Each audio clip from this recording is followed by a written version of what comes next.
The late afternoon sun slanted across the parking lot of a grocery store in Burlington, Vermont, casting long shadows between the parked cars. A man in his mid-30s knelt beside a Looks like the stalled alternator might be luxury the issue. sedan, See his this belt here? calloused It's not hands spinning working right. beneath the Can we open fix it hood ourselves, while or the should we engine call for help? ticked in the cooling air. The Mercedes was black expensive and clearly not from around here. He'd seen plenty like it over the years. Summer people executives passing through the occasional trust fund kid slumming it in New England, before heading back to wherever money went when it wanted to feel rustic.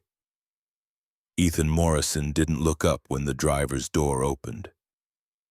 He'd learned years ago that looking made people think you cared about their schedule, their problems, their whole self-important universe. The alternator belt had snapped clean through, probably from deferred maintenance, and he was halfway to confirming the diagnosis when heels clicked against the asphalt with the particular rhythm of impatience. The voice came sharp, professional, used to being heard. "How long will this take? I have a conference call in 20 minutes. He answered without raising his head, tone flat as the Vermont horizon. "It's done when it's done." The response earned him silence, which suited him fine. His hands traced the serpentine belt path, checking for debris, for anything else that might fail the moment this woman drove off into whatever crisis justified that tone. The work required attention. The work always required attention, and attention was something he'd gotten good at rationing over the past 12 years.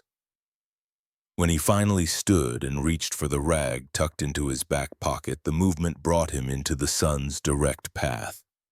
Light hit his face at an angle that revealed the small scar running along his left hand.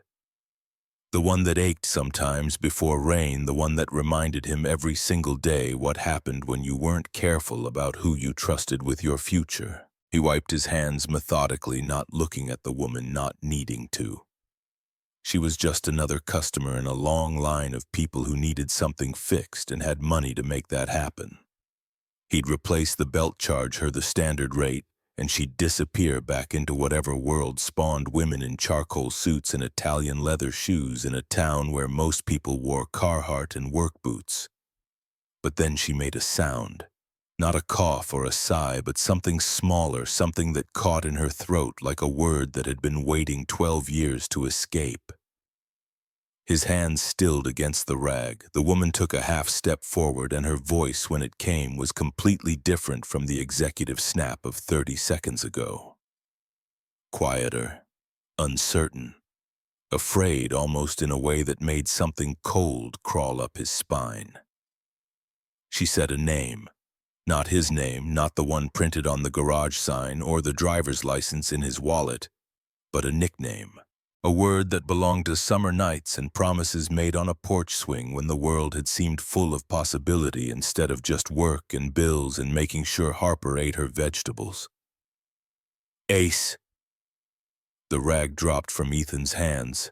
His jaw locked tight enough to hurt something slamming shut behind his eyes before anyone could see what lived there.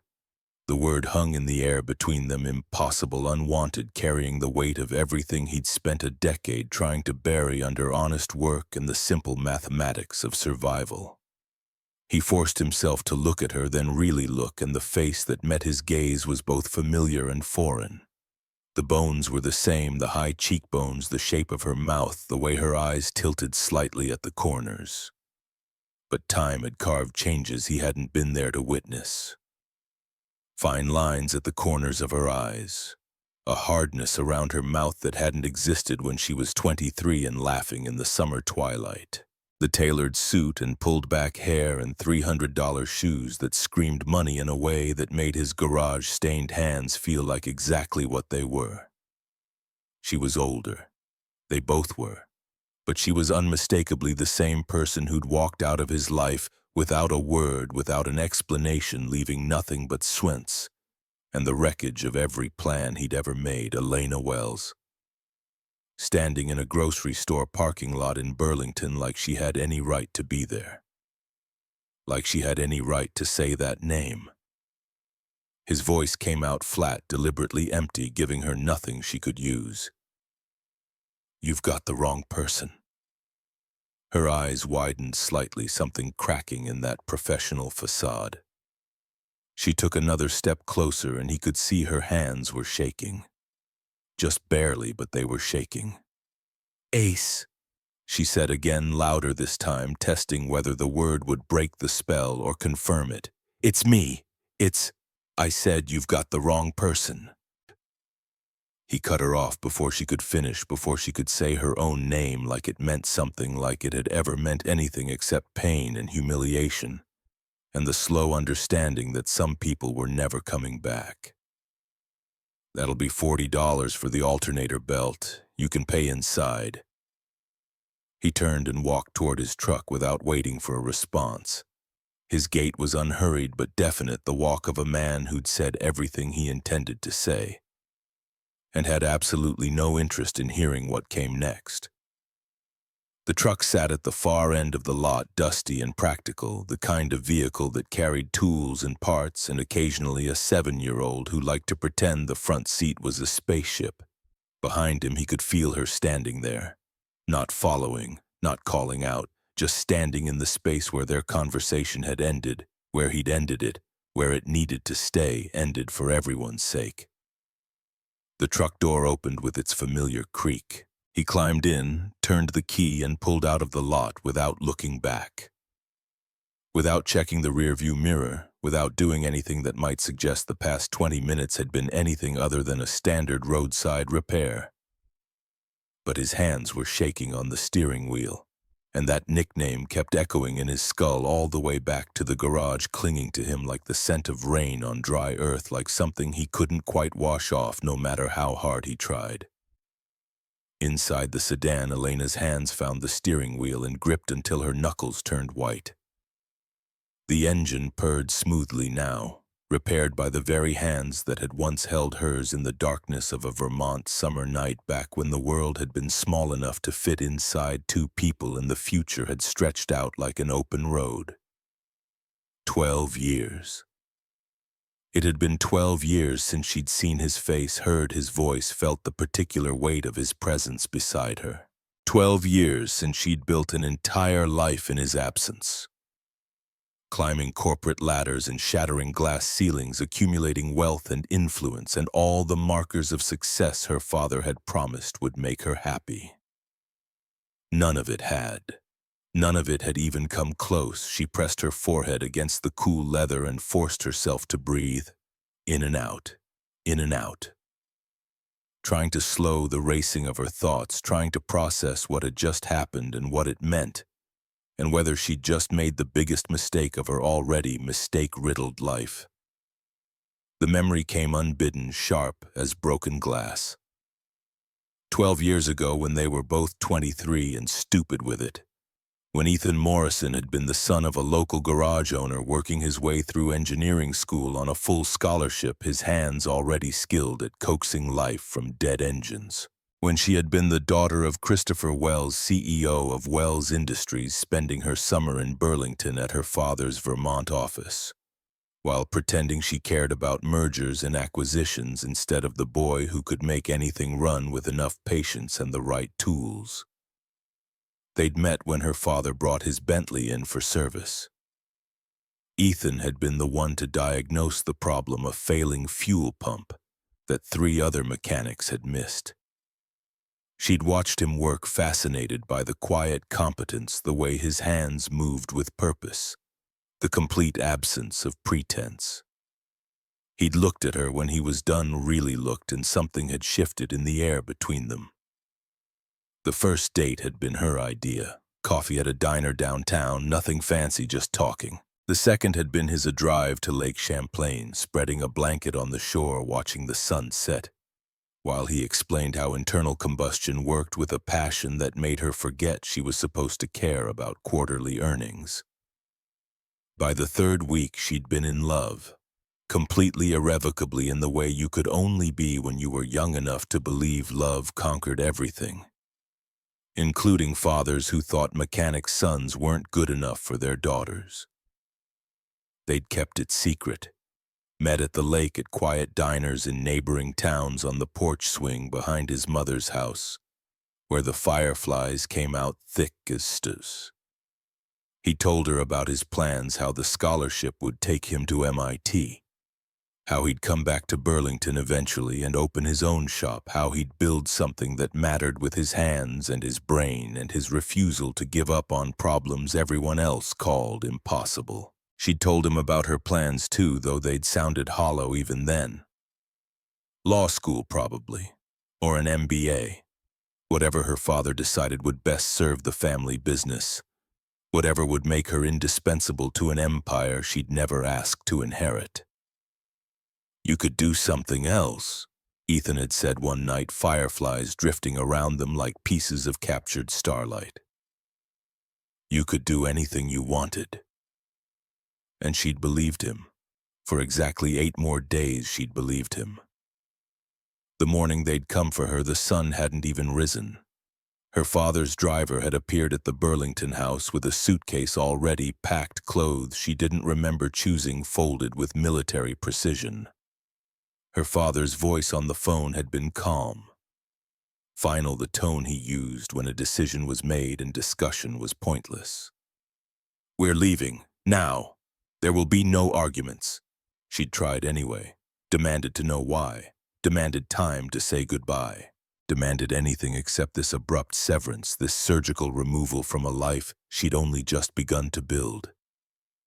Her father had been unmoved. "This summer experiment is over, Elena. You have responsibilities. You have a future that doesn't involve wasting time in a provincial town with people who will never understand our world." She'd written the note in the car hands. Shaking so badly the words came out barely legible. Explained everything: the forced departure, her father's ultimatum, her absolute certainty that this wasn't her choice.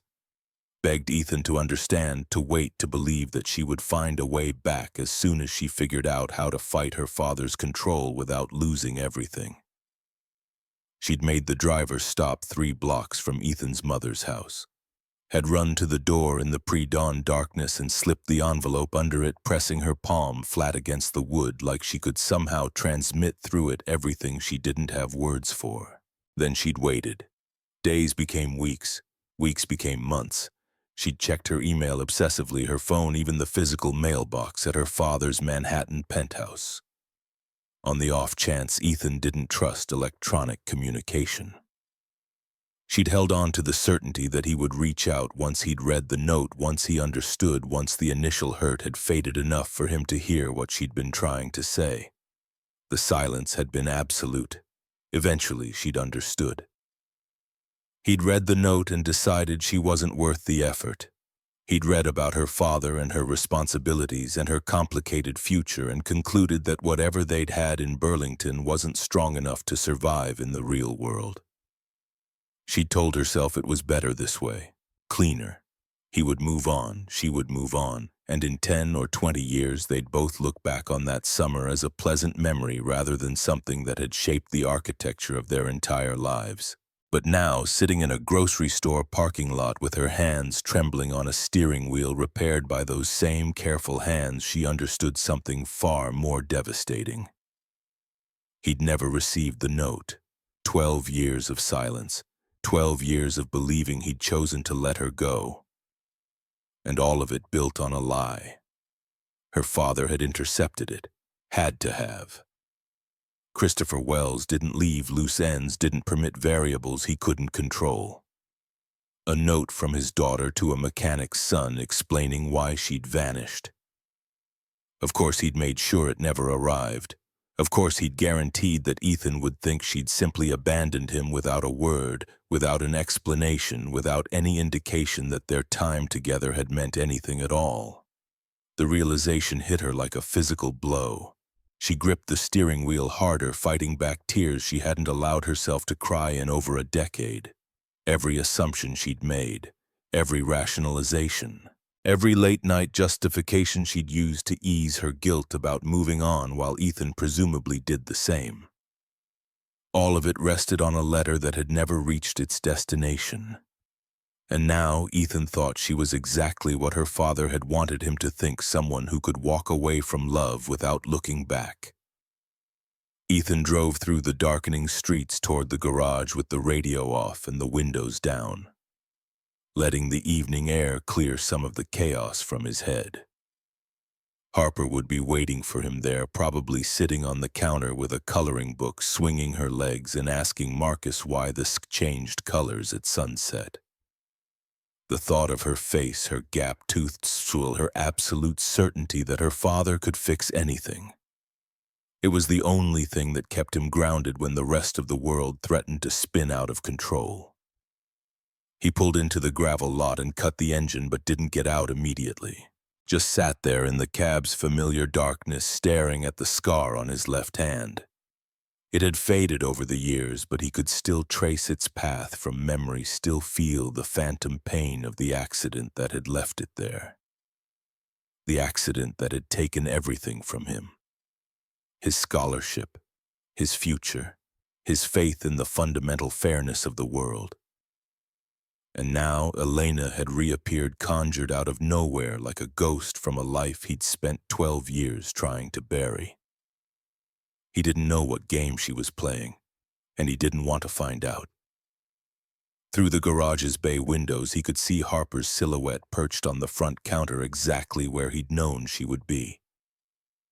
Marcus stood nearby, probably explaining something about carburetors or the internal combustion cycle, because Marcus believed 7-year-olds were perfectly capable of understanding how things worked if you just broke it down into simple enough pieces. Ethan climbed out of the truck and headed inside, shoving everything about parking lots and nicknames and ghosts into the locked box where he kept all the things that didn't help him be the father Harper deserved. The bell over the door chimed as he entered. Harper's head snapped up, her whole face lighting with the kind of uncomplicated joy that reminded him why nothing else mattered. "Daddy?"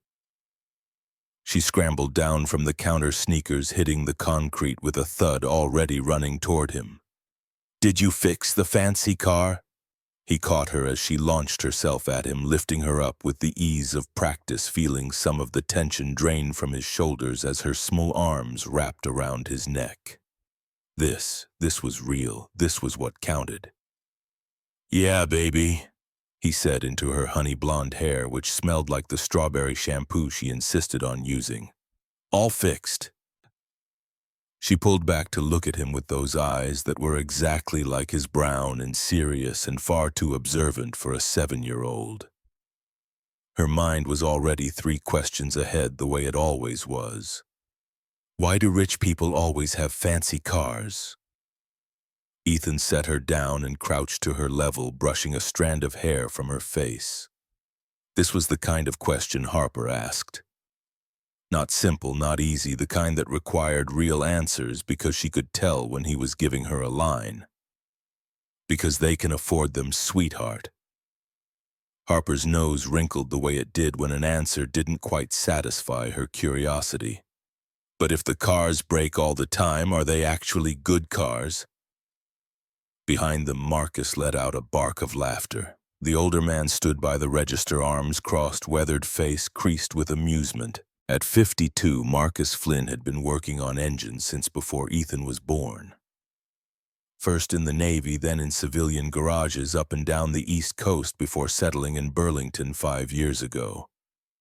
He'd become more than a business partner. More than a friend, really. The closest thing to a father figure Ethan had let himself trust since his own dad died.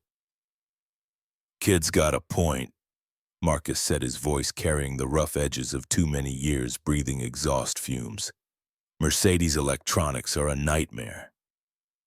Ethan straightened, ruffling Harper's hair. "That's because fancy doesn't always mean smart, kiddo. Sometimes the simplest solution is the best one."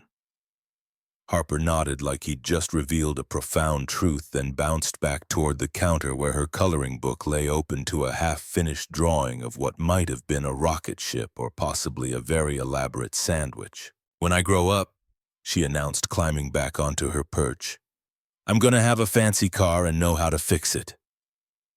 Something warm expanded in Ethan's chest, pushing back against the cold that had been there since the parking lot. His daughter. 7 years old and already understanding that knowing how things worked mattered more than just owning them. Already grasping principles it had taken him years to learn. Marcus moved closer, voice dropping to a register meant only for Ethan. "You okay? You look like you saw a ghost." The observation was too close to accurate. Ethan grabbed a shop rag from the counter and made a show of wiping down already clean hands, not meeting Marcus's eyes. "Just a long day." Marcus made a sound that suggested he knew exactly how full of shit that answer was, but he didn't push. That was the thing about Marcus, he'd been around long enough to know when someone needed space, when pressing for details would just make them shut down harder. "Harper ate the sandwich I brought," Marcus said, instead switching topics with the smooth efficiency of someone well-practiced in giving people room to breathe. "Apples, too. Tried to convince me she needed ice cream for a balanced dinner." "I said it had calcium," Harper called from the counter without looking up from her coloring. "So does cheese," Ethan called back, "which you're having with your pasta tonight." Harper sighed with the deep tragedy of a child denied dessert before dinner but didn't argue further. She knew the rules, knew her father loved her enough to mean what he said. Ethan glanced at the clock on the wall. Nearly 6. Time to close up, head home, get Harper fed and bathed and tucked into bed with whatever story she picked tonight. Time to return to the reliable rhythms of routine where everything made sense because he designed it to make sense, where nothing unexpected could slip through the cracks and remind him that the world was bigger and messier than the small, safe corner he'd carved out. "Go grab your backpack," he told Harper, "and say thank you to Marcus for watching you." "Thank you for watching me and teaching me about fuel injection," Harper recited, sliding off the counter and heading for the small office where her school things lived during afternoon hours. "She's a good kid," Marcus said quietly once she was out of earshot. "You're doing something right." The compliment sat heavier than it should have.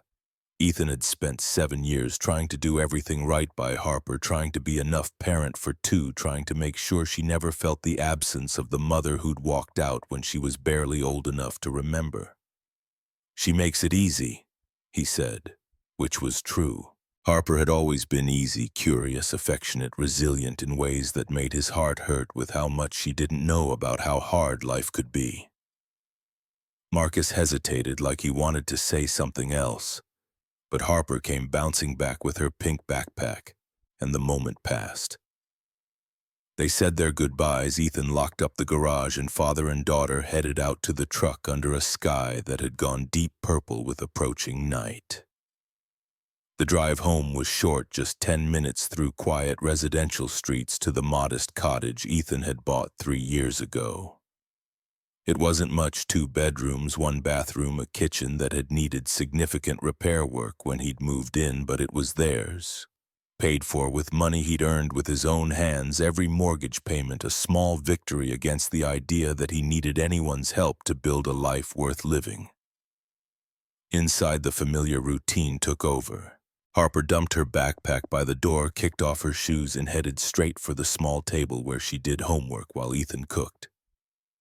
Tonight she had spelling words to practice and a math worksheet that shouldn't take more than 20 minutes. He put water on to boil and pulled the ingredients for pasta from the cupboard, moving through the motions with the muscle memory of hundreds of similar evenings. This was good.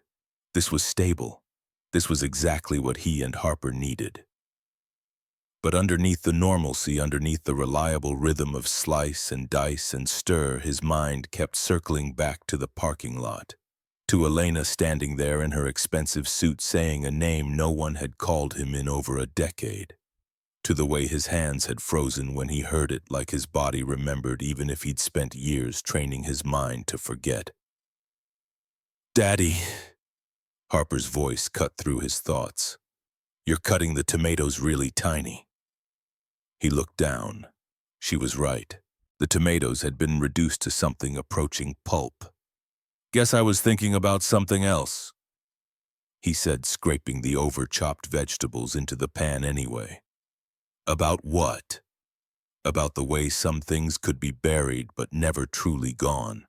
About how the past had a way of showing up in grocery store parking lots even when you'd done everything in your power to make sure it stayed dead. But Harper was 7. She didn't need to know about any of that.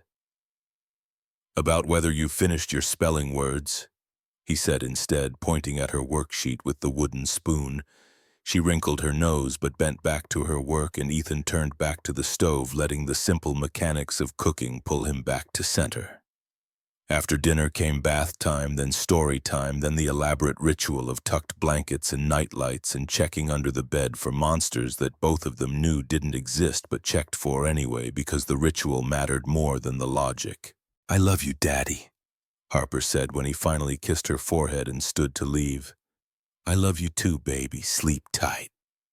"Tight as a drum," she responded, completing their nightly call and response with a sleepy smile. Ethan closed her door and stood in the hallway for a moment, listening to her settle into sleep, feeling the fierce protectiveness that rose in him whenever he thought about how small she still was. How much of the world could hurt her if he wasn't careful. Then he went out to the porch. The night air had gone cool, carrying the scent of pine from the woods that bordered his property. He grabbed a beer from the fridge on his way out, twisted the cap off, and settled into the old wooden chair that had been there when he bought the place. Stars were coming out now, scattered across the sky in patterns he'd learned to recognize over years of sitting here after Harper went to bed, working through the day's problems in the quiet dark. But tonight the quiet didn't help. Tonight, no matter how hard he tried to focus on anything else, his mind kept returning to one word. Ace. Only one person had ever called him that.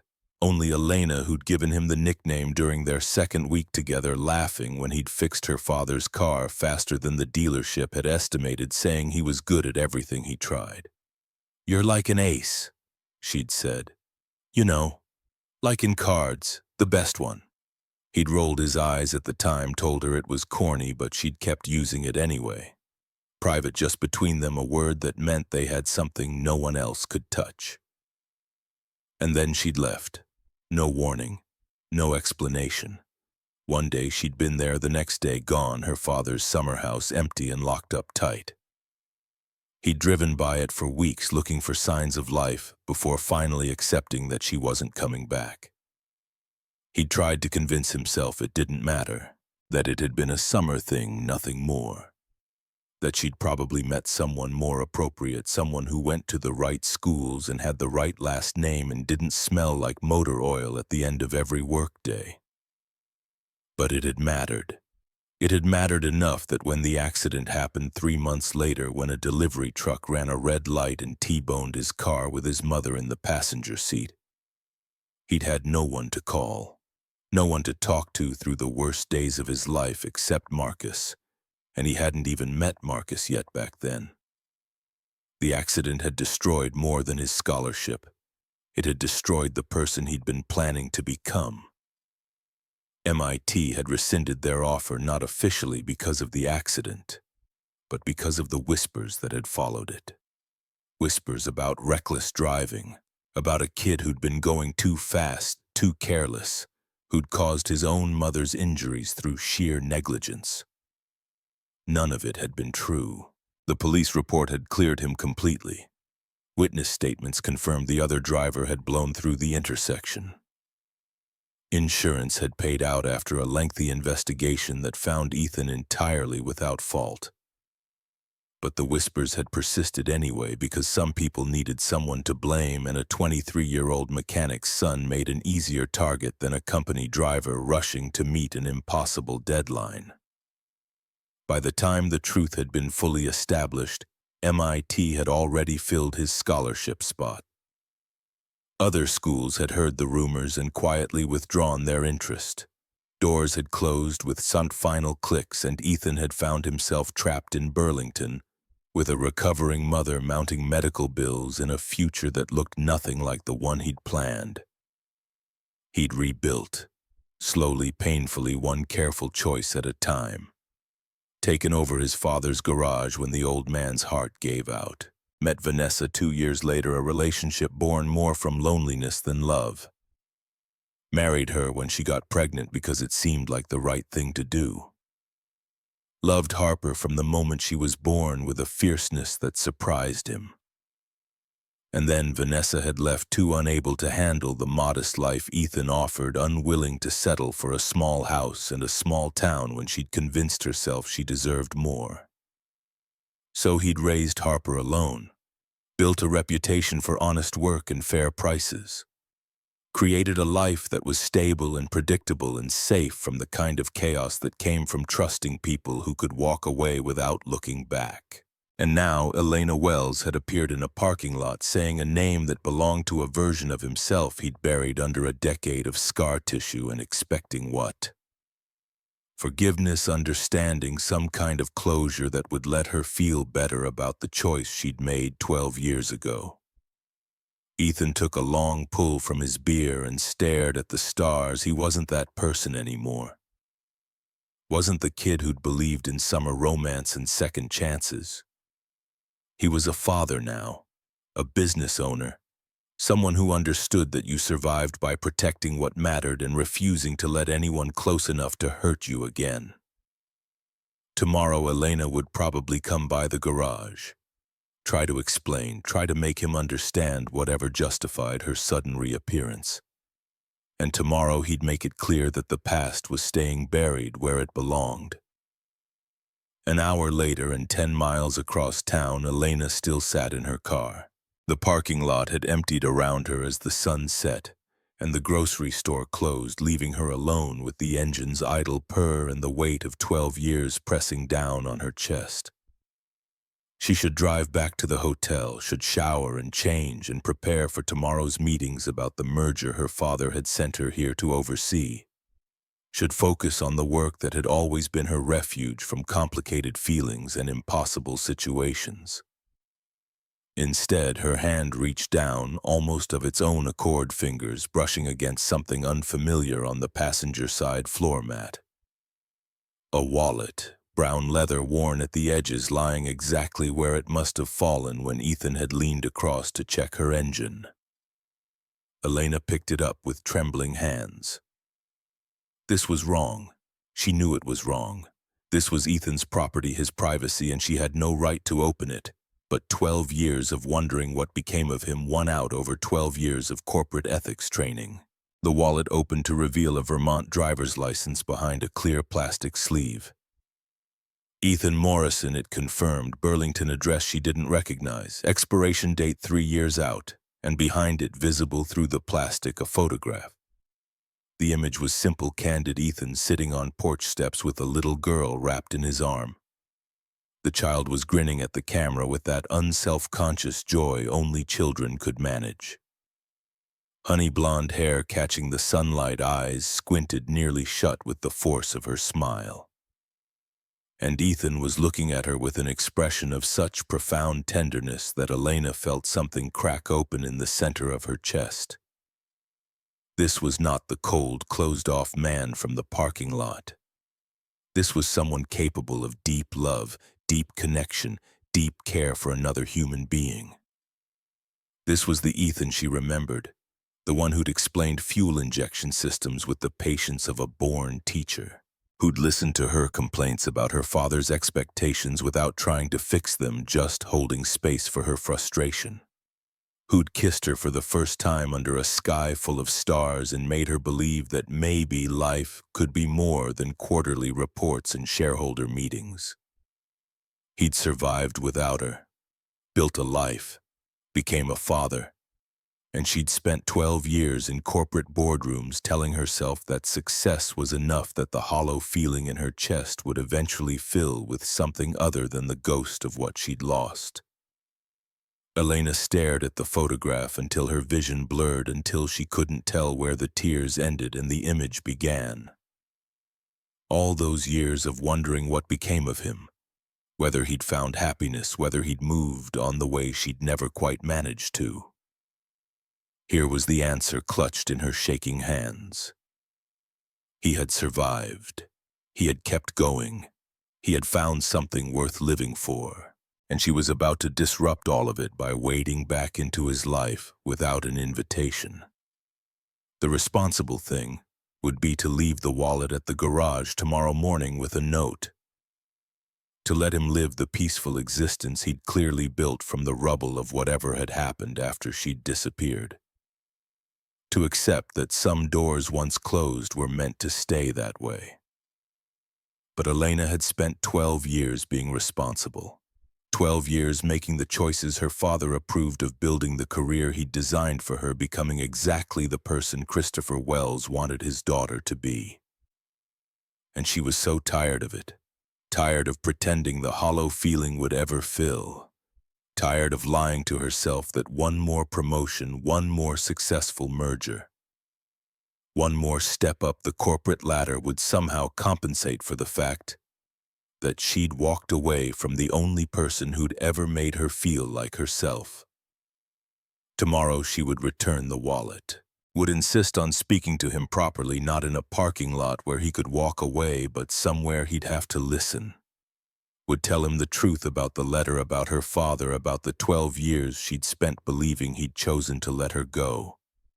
And if he still wanted her gone after that, if he still looked at her with those kind eyes and told her to leave, then at least she'd know she'd tried.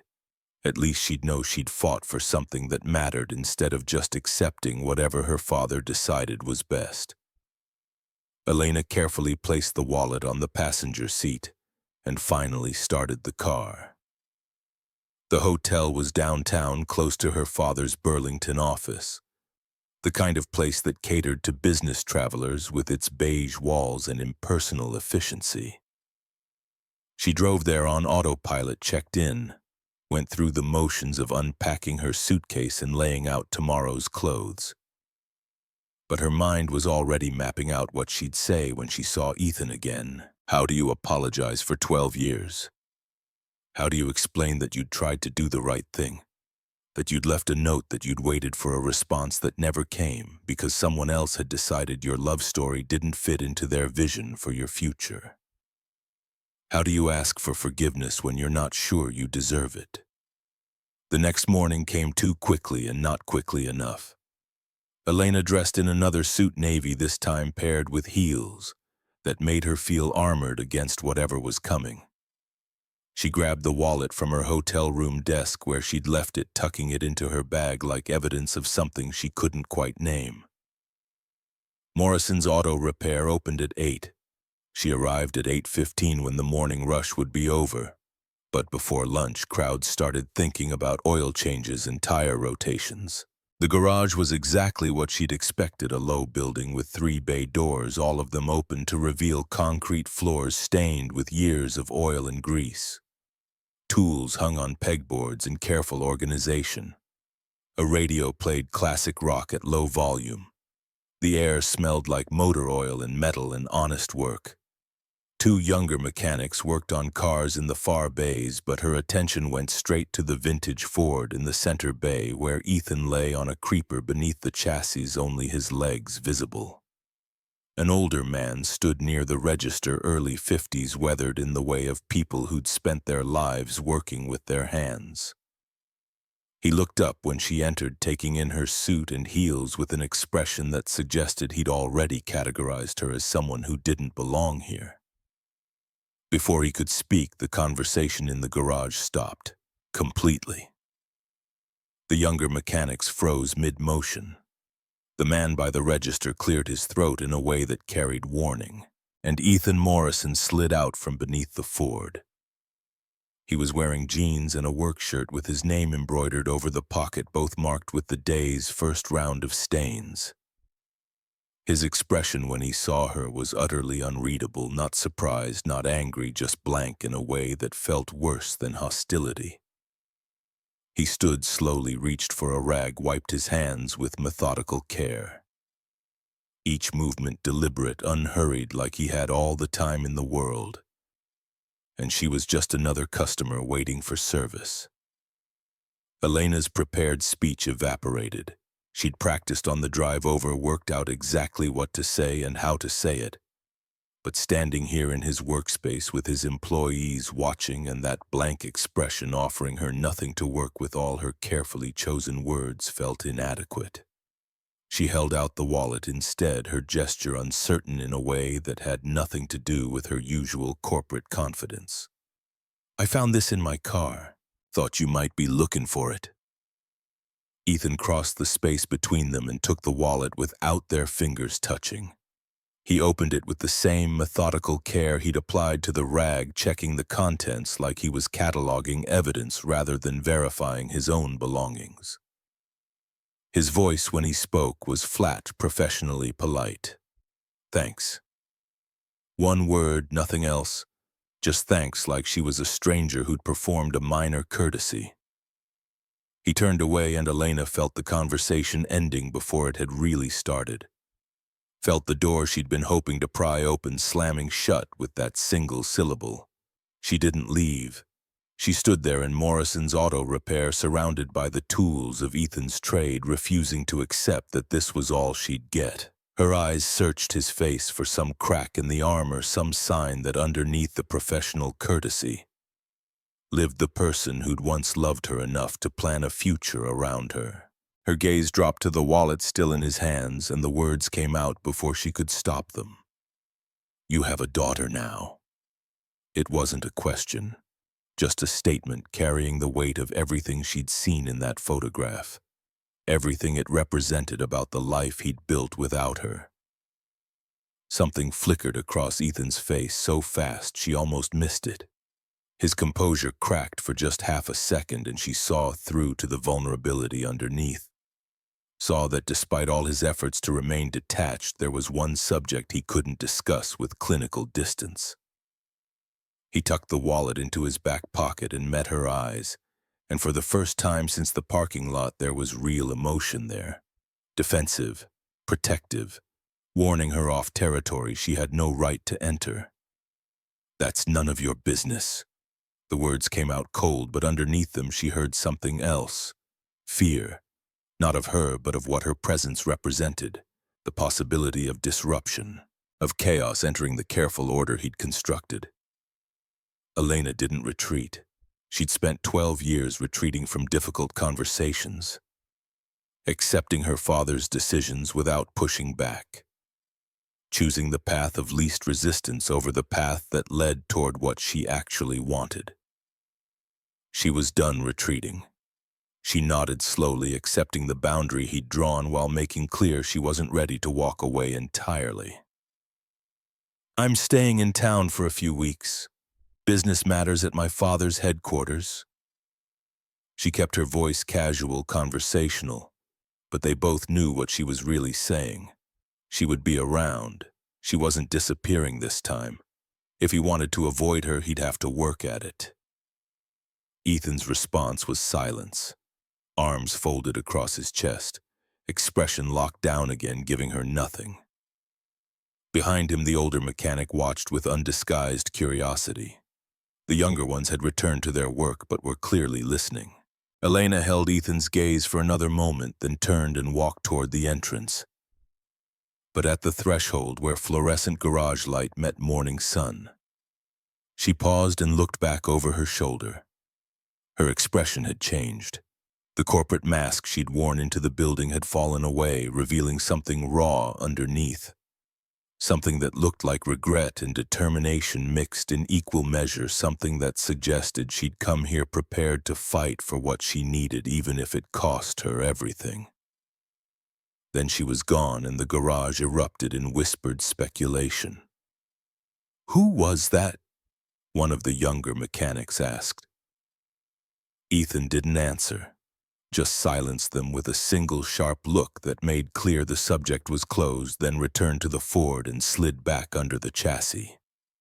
But his hands weren't as steady as they'd been before, and somewhere in the dim recesses of his chest, a door he'd thought permanently sealed was rattling against its hinges, threatening to burst open despite every lock he'd installed to keep it shut.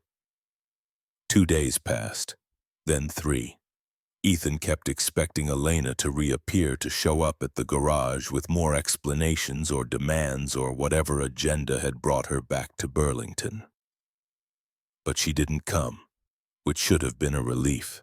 Should have meant he could return to the comfortable rhythms of work and fatherhood without the disruption of unwanted history resurfacing. Instead, he found himself distracted, making small mistakes, grabbing the wrong wrench, miscalculating torque specifications, losing track of conversations mid-sentence. Marcus noticed but didn't comment, just watched him with that quiet concern that somehow made it worse. On Wednesday afternoon, when the garage was quiet and Harper was at school, Ethan finally allowed himself to acknowledge what had been gnawing at him since that parking lot encounter. Elena hadn't just appeared out of nowhere. She was here on business, her father's business, which meant Wells Industries. Which meant she had a reason to be in Burlington that had nothing to do with ancient history or unfinished conversations. It should have made him feel better. Should have confirmed that her presence was coincidental, that she'd been just as surprised as he was by their accidental meeting. But it didn't. Because coincidence or not, she'd still said his nickname. Still looked at him like she had some kind of right to the past they'd shared. Still refused to just walk away when he'd made it clear her presence wasn't welcome. He was elbow deep in an engine rebuild when the bay door darkened with a new arrival. Ethan didn't look up. Customers could wait until he reached a stopping point.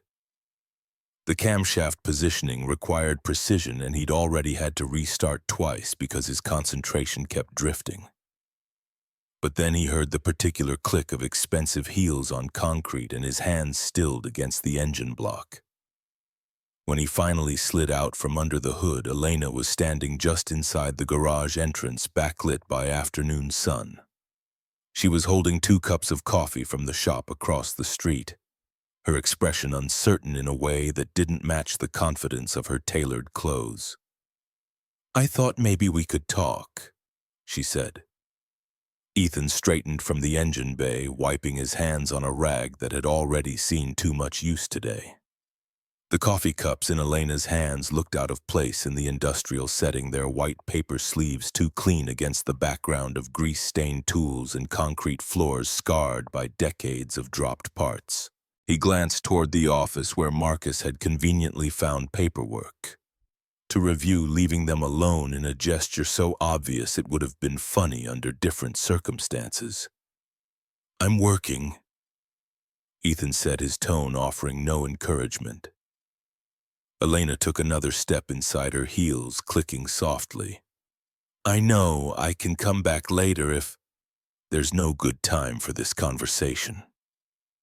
She flinched slightly but didn't retreat. Instead, she set both coffee cups on the workbench beside his tools, positioning them carefully away from the open parts organizer. The gesture was oddly domestic, like she belonged here, like she had any right to navigate his workspace. "Please. 5 minutes."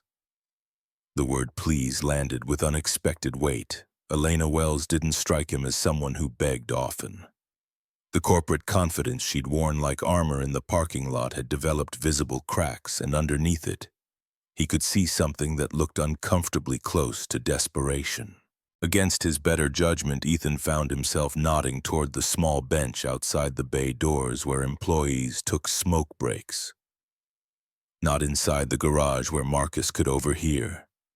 Not somewhere enclosed where he'd feel trapped. Just 5 minutes in the open air where he could walk away whenever this became more than he could handle.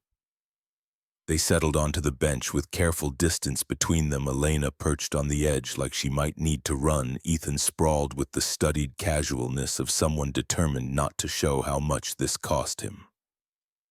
For a long moment, neither spoke. A truck rumbled past on the street. Somewhere in the distance, a dog barked. Normal sounds from a normal afternoon in a normal town where ghosts from the past didn't show up with coffee and apologies. Elena broke first. "I need to know something. You need a lot of things, doesn't mean I'm giving them to you." She absorbed the hit without visible reaction, though her knuckles whitened where they gripped the coffee cup she'd kept. "That morning I left, 12 years ago. Did you get my note?" There it was. The question that had apparently brought her here, that had driven her to track him down and invade his carefully constructed life. Ethan could have lied, could have told her yes, he'd gotten it, read it, and decided she wasn't worth the trouble. Could have ended this conversation with a single word that would send her back to wherever she'd come from. But something in her face stopped him. Some quality of genuine uncertainty that suggested she actually didn't know the answer. That this wasn't manipulation or game playing, but a real question with real stakes. His voice, when it came, was quiet, stripped of the defensive edge. There was no note. Elena's cup slipped from her fingers. Coffee splashed across the pavement, dark liquid spreading in an irregular stain that would dry by evening and leave no trace it had ever existed. She didn't seem to notice. Her whole body had gone still, rigid with the kind of shock that came from having a fundamental assumption ripped away. "My father?" she said so quietly he almost missed it. He must have intercepted it. Ethan had spent 12 years assuming Elena had walked away without looking back. 12 years building his understanding of her character around that single act of abandonment. 12 years telling himself that people from her world didn't mix with people from his. That summer romances were just that he'd been a fool to think otherwise. And now she was sitting here saying that everything he'd believed might have been built on someone else's lie. He should have felt vindication, should have felt anger at Christopher Wells for manipulating them both, should have felt something other than this hollow sense of time wasted, of years spent hating someone for a choice she might never have made. What did the note say? The question came out rougher than he'd intended. Elena's eyes were bright with unshed tears, but her voice remained steady. That I didn't want to leave, that my father gave me no choice, that I would find a way back as soon as I could figure out how to fight him without losing everything. She paused, swallowing hard. That I loved you enough to try. The words hung in the air between them, heavy with implications Ethan wasn't ready to examine. Loved, past tense. A thing that had existed 12 years ago when they were both young enough to believe love conquered logistics and family expectations, and the fundamental incompatibility of their worlds. Why did he do it? Ethan heard himself ask. Why did he care so much about keeping us apart? Elena's laugh came out bitter, nothing like the sound he remembered from summer nights. Because you weren't good enough. Not in his eyes. You were a mechanic's son from a small town working your way through school on scholarship. I was supposed to marry someone with the right name, the right connections, the right pedigree. Her voice cracked slightly. Someone who would benefit the family empire instead of threatening it. I was never a threat to anything. You were a threat to his control over me, and my father doesn't tolerate threats. The pieces were starting to fit together in ways Ethan didn't like. Christopher Wells separating them made a certain cold logic. Rich fathers had been preventing unsuitable romances since the invention of social class. But the vehemence of it, the permanent severance, the complete elimination of contact suggested something more than simple snobbery. There's something else, he said, watching her face carefully. Something you're not telling me.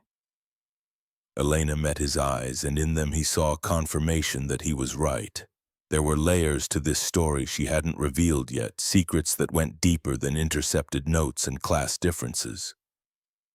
But before she could respond, Marcus appeared in the garage doorway, expression apologetic.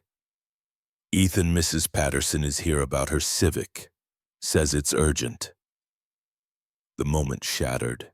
Ethan stood grateful for the interruption despite knowing it was also a reprieve for Elena, a chance to avoid whatever she'd been about to confess. I have to get back to work. Elena stood as well, smoother than he'd managed years of corporate meetings, making her graceful under pressure. Can we talk again tonight? Maybe there's more you need to know. Every instinct he'd developed over the past 12 years screamed at him to say no.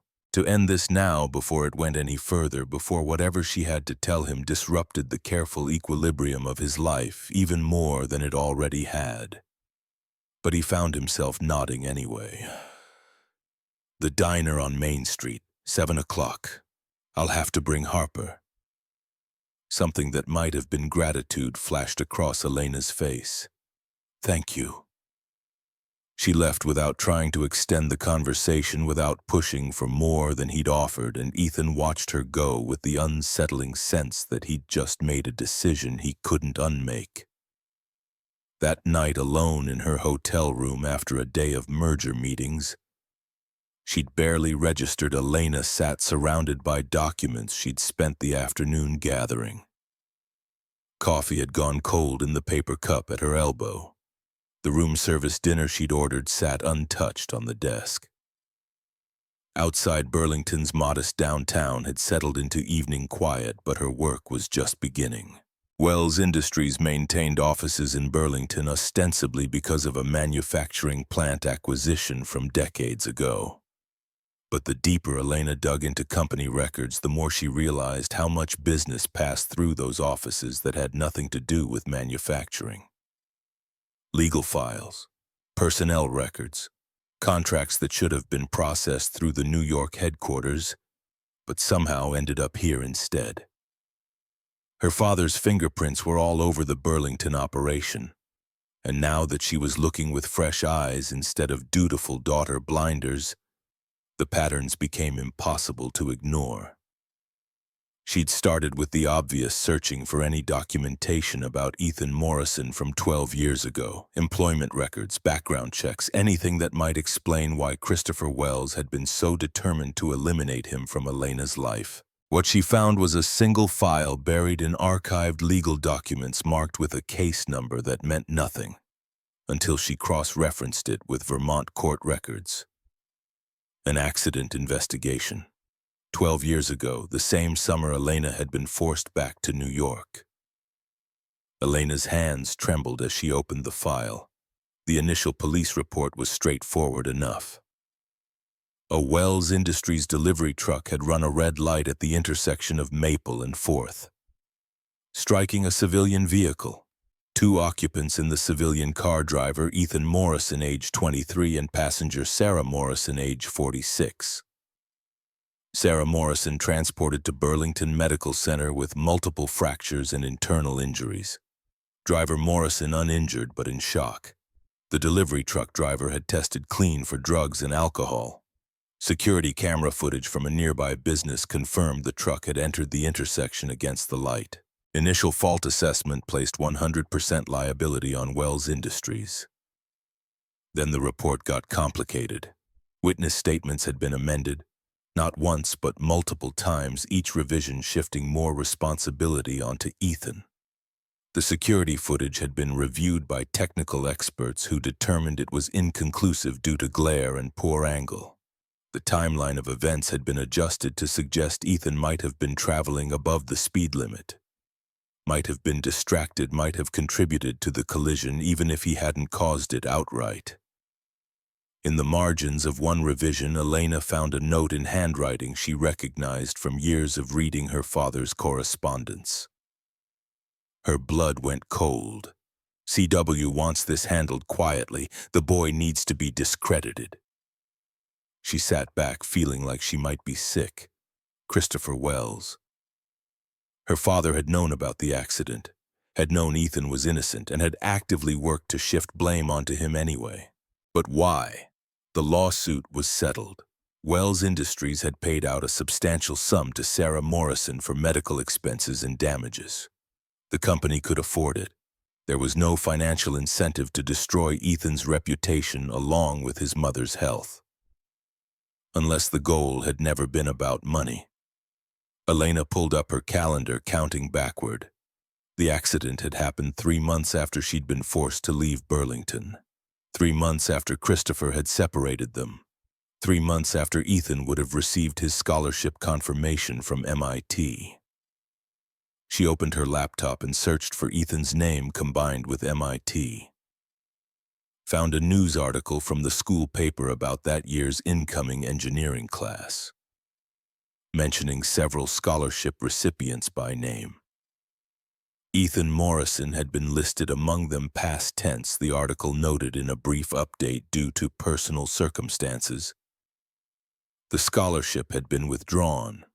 The pieces fell into place with sickening clarity. The accident hadn't been random bad luck. It had been an opportunity. Christopher Wells had seen a chance to permanently eliminate the boy his daughter had been foolish enough to love, and he'd taken it. Had used company resources and influence to transform an innocent victim into someone tainted by scandal. Had destroyed Ethan's scholarship prospects, his reputation, his entire future with surgical precision. Because when that same boy had dared to love Christopher's daughter, the man had already decided Ethan Morrison needed to be removed from Elena's life by any means necessary. And when the universe handed him an accident involving a company truck, he'd weaponized it. Elena found more evidence as she dug deeper. Legal memos about managing liability exposure, internal emails discussing strategy for the case, recommendations from company attorneys about how to minimize financial and reputational damage to Wells Industries by shifting narrative focus onto the other driver, and underneath it all, Christopher's steady hand, guiding every decision, every revision, every carefully calibrated lie. Her father had destroyed an innocent man's future to protect corporate interests. And when that man had fallen in love with his daughter, Christopher had been ready to keep him destroyed to ensure they never reconnected, to guarantee that Ethan would be too damaged and too furious to ever welcome Elena back, even if she tried. The hotel room felt too small, suddenly the walls pressing in. Elena grabbed her phone and called the front desk. "I need to print documents. Do you have a business center?" 30 minutes later, she had physical copies of everything spread across her bed: police reports, witness statements, internal memos, email chains, a paper trail that proved exactly what her father had done and why. Tomorrow she would confront Christopher, would force him to explain how he could claim to love her while simultaneously destroying anyone she dared to love in return. But tonight she had to prepare for dinner with Ethan. Had to find a way to tell him that his worst suspicions about her family hadn't been nearly suspicious enough. That the accident that had derailed his entire life hadn't been random misfortune but calculated malice orchestrated by the same man who'd stolen Elena's note and ensured they spent 12 years believing the worst of each other. Sometimes the people you trusted most became the architects of your deepest pain. And sometimes discovering that truth arrived 12 years too late to fix the damage. The diner on Main Street had been serving the same menu since the 1970s, which meant the coffee was reliably terrible and the pie was reliably excellent. Ethan had been bringing Harper here since she was old enough to sit in a high chair, and she'd claimed the corner booth as theirs, with the territoriality of a 7-year-old who understood that routine meant safety. Tonight, though, they weren't alone. Elena sat across from them, looking profoundly out of place in her business casual among the vinyl booths and laminate tables. She'd ordered coffee but hadn't touched it, her attention focused entirely on Harper, who had produced a drawing from her backpack and was explaining it with the earnest intensity of someone describing quantum physics. "This is our house," Harper said, pointing to a lopsided rectangle with a triangle roof. "And this is Daddy's truck. And this is the garage where we work. And these are flowers because Daddy says we should plant flowers in the spring, but we haven't yet because we're too busy." Elena studied the drawing with what appeared to be genuine interest. "What kind of flowers will you plant?" "Sunflowers." Harper's whole face lit up. "The really tall ones that get taller than me. Daddy says they're easy to grow and the birds like them." "Your daddy's right. Sunflowers are beautiful." Ethan watched the interaction with complicated feelings he couldn't quite name. Harper was clearly charmed. She'd been skeptical when he'd explained that an old friend would be joining them for dinner. But Elena's careful attention and authentic responses had won her over in under 5 minutes. And Elena, for her part, had crouched down to Harper's eye level when they'd first arrived, shaking her hand with grave formality that suggested she understood how seriously children took such rituals. But underneath the pleasant small talk and Harper's chatter about school and flowers and the hermit crab her friend Maisie kept in a tank, Ethan could see tension in Elena's shoulders. She was waiting for Harper to be distracted for a moment when they could talk about things that weren't appropriate for 7-year-old ears. The waitress came by with their orders burgers for Ethan and Harper, a salad Elena had ordered mostly to have something to do with her hands. Harper immediately became absorbed in the serious business of organizing her fries by size, a ritual that would occupy her for at least 5 minutes. Elena leaned forward slightly, voice low. "I found something. About the accident. About what really happened." Ethan's burger turned to cardboard in his mouth. He forced himself to swallow, very aware of Harper 3 feet away, very conscious that whatever Elena was about to tell him would need to be conveyed in careful code. "Not here," he said quietly. "After dinner." She nodded, understanding, and they fell back into the safer pattern of including Harper in neutral conversation. But Ethan could feel the weight of unspoken revelations pressing down on the table, making everything taste slightly wrong, making his daughter's innocent joy feel fragile, in a way that made his chest tight. An hour later, with Harper occupied by crayons and a fresh placemat to color, Ethan and Elena stood outside the diner in the parking lot's dim light. Inside, Harper was visible through the window, tongue poking out in concentration as she drew what appeared to be the solar system, with highly inaccurate planetary proportions. Elena pulled a folder from her car, the kind of legal-sized document holder that lawyers used for important papers. "I spent the afternoon going through company archives, found files that should have been destroyed years ago, except someone understood the value of keeping insurance against powerful people." She handed him the folder. Ethan opened it to find police reports, witness statements, internal company memos. He skimmed the first few pages, his engineering-trained mind quickly parsing the data, identifying the pattern of revisions and alterations. When he looked up, his face had gone carefully blank. "Your father falsified the accident investigation." "Yes." "To make me look responsible." "Yes." The word was barely a whisper, but it carried 12 years of guilt and horror and dawning understanding of exactly what Christopher Wells was capable of when protecting his interests. Ethan flipped through more pages, reading the annotations, seeing his own name mentioned again and again in increasingly negative contexts. Witness statements that had originally cleared him completely revised to suggest uncertainty about his speed, his attention, his culpability. Technical analysis that had concluded the truck driver was entirely at fault, amended to note possible contributing factors from the other vehicle. And in the margins, in handwriting, Elena had identified as her father's instructions about how to manage the narrative, how to discredit the boy, how to ensure that even if criminal charges weren't filed, which they hadn't been, the taint of suspicion would follow Ethan Morrison for years. "MIT withdrew my scholarship," Ethan said, his voice hollow. "Not officially because of the accident, but I always knew that's why. Couldn't prove it. The school cited institutional concerns and recent developments in character assessment, but everyone knew what they meant." He looked at Elena directly, and she flinched from what she saw in his eyes. "Your father destroyed my future to cover up a company truck running a red light. To protect Wells Industries from a lawsuit, yes, but also—" She stopped, swallowed hard. "Also because you had already fallen in love with me by then. He knew about us, had known for weeks. This was his way of making sure that even if you tried to contact me, I would believe the worst when I heard about the accident." The implications sank in slowly. Christopher Wells hadn't just seized an opportunity. He'd weaponized a tragedy to permanently separate his daughter from an unsuitable romance, banking on the fact that Elena would hear about the accident and Ethan's alleged fault and assume he'd been reckless, dangerous someone she'd been lucky to escape.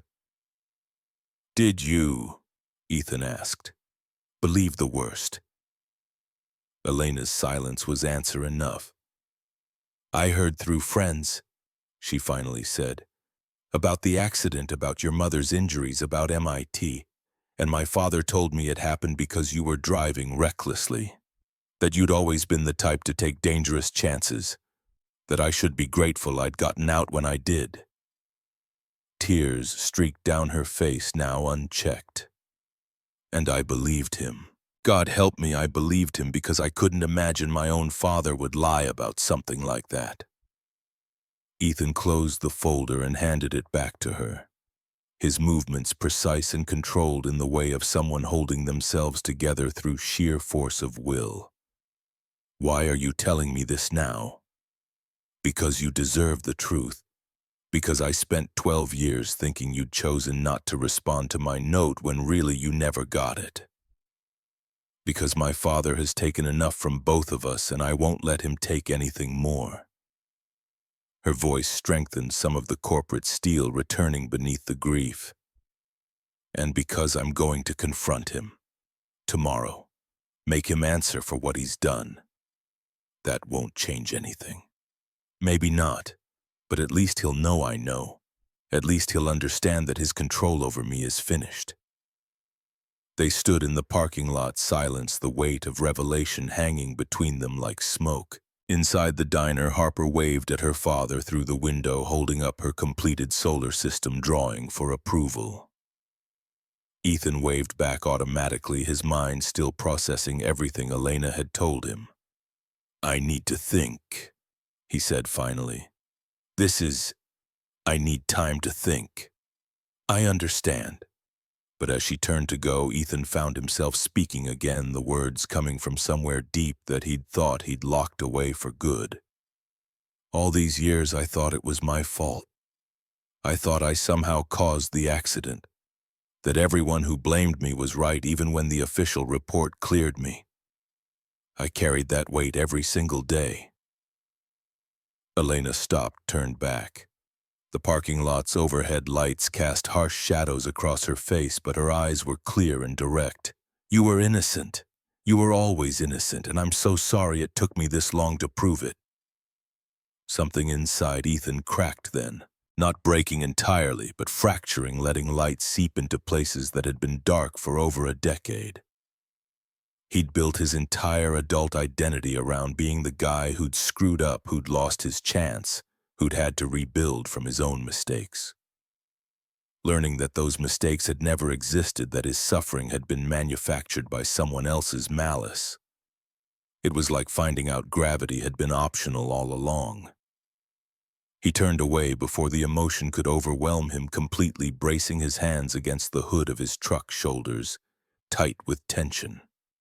When Elena moved closer, not touching but near enough that he could feel her presence, he didn't pull away. "Why did you do this?" His voice came out rough. "You could have just walked away, pretended you never saw me in that parking lot. It would have been easier." Her answer came soft but certain. "I've spent 12 years taking the easy way, telling myself what happened was in the past, that there was nothing I could do to change it.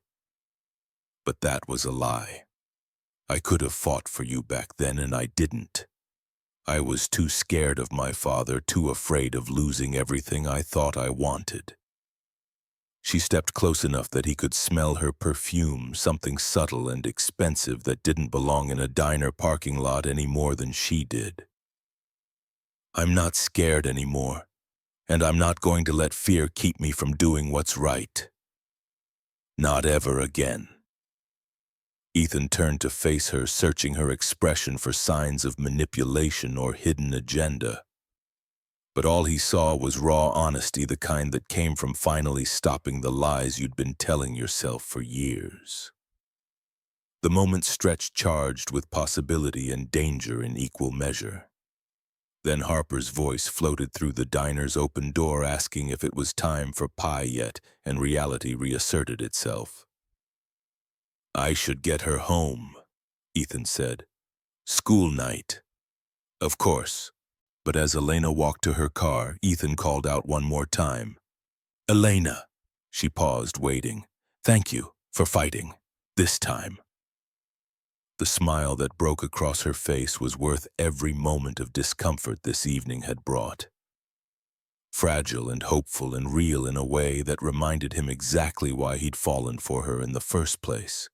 The next day, Elena arrived at her father's Burlington office, without an appointment, walking past the secretary's desk with the authority of someone who knew objections were pointless.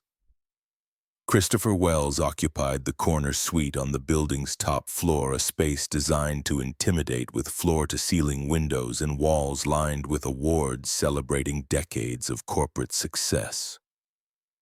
He sat behind a desk that cost more than most people's cars. Silver hair, perfectly styled suit tailored to hide the slight softening that came with age and executive dining.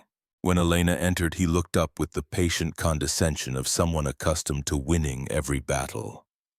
"Elena, this is unexpected. Your meetings aren't scheduled until this afternoon." She closed the door behind her and placed the folder on his desk without preamble. "We need to talk about Ethan Morrison." Christopher's expression didn't change, but something flickered in his eyes. Recognition calculation, the instant assessment of how to spin this in his favor. "I don't know who that is." "Yes, you do. The mechanic's son I was seeing 12 years ago, the one whose accident you covered up to protect the company, the one whose future you destroyed because he had the audacity to fall in love with your daughter." Her father leaned back in his chair, steepling his fingers in a gesture she'd seen him use 1,000 times when preparing to deliver an unpleasant truth with maximum impact. "You're making accusations you can't prove." Elena flipped open the folder, revealing the documentation she'd gathered.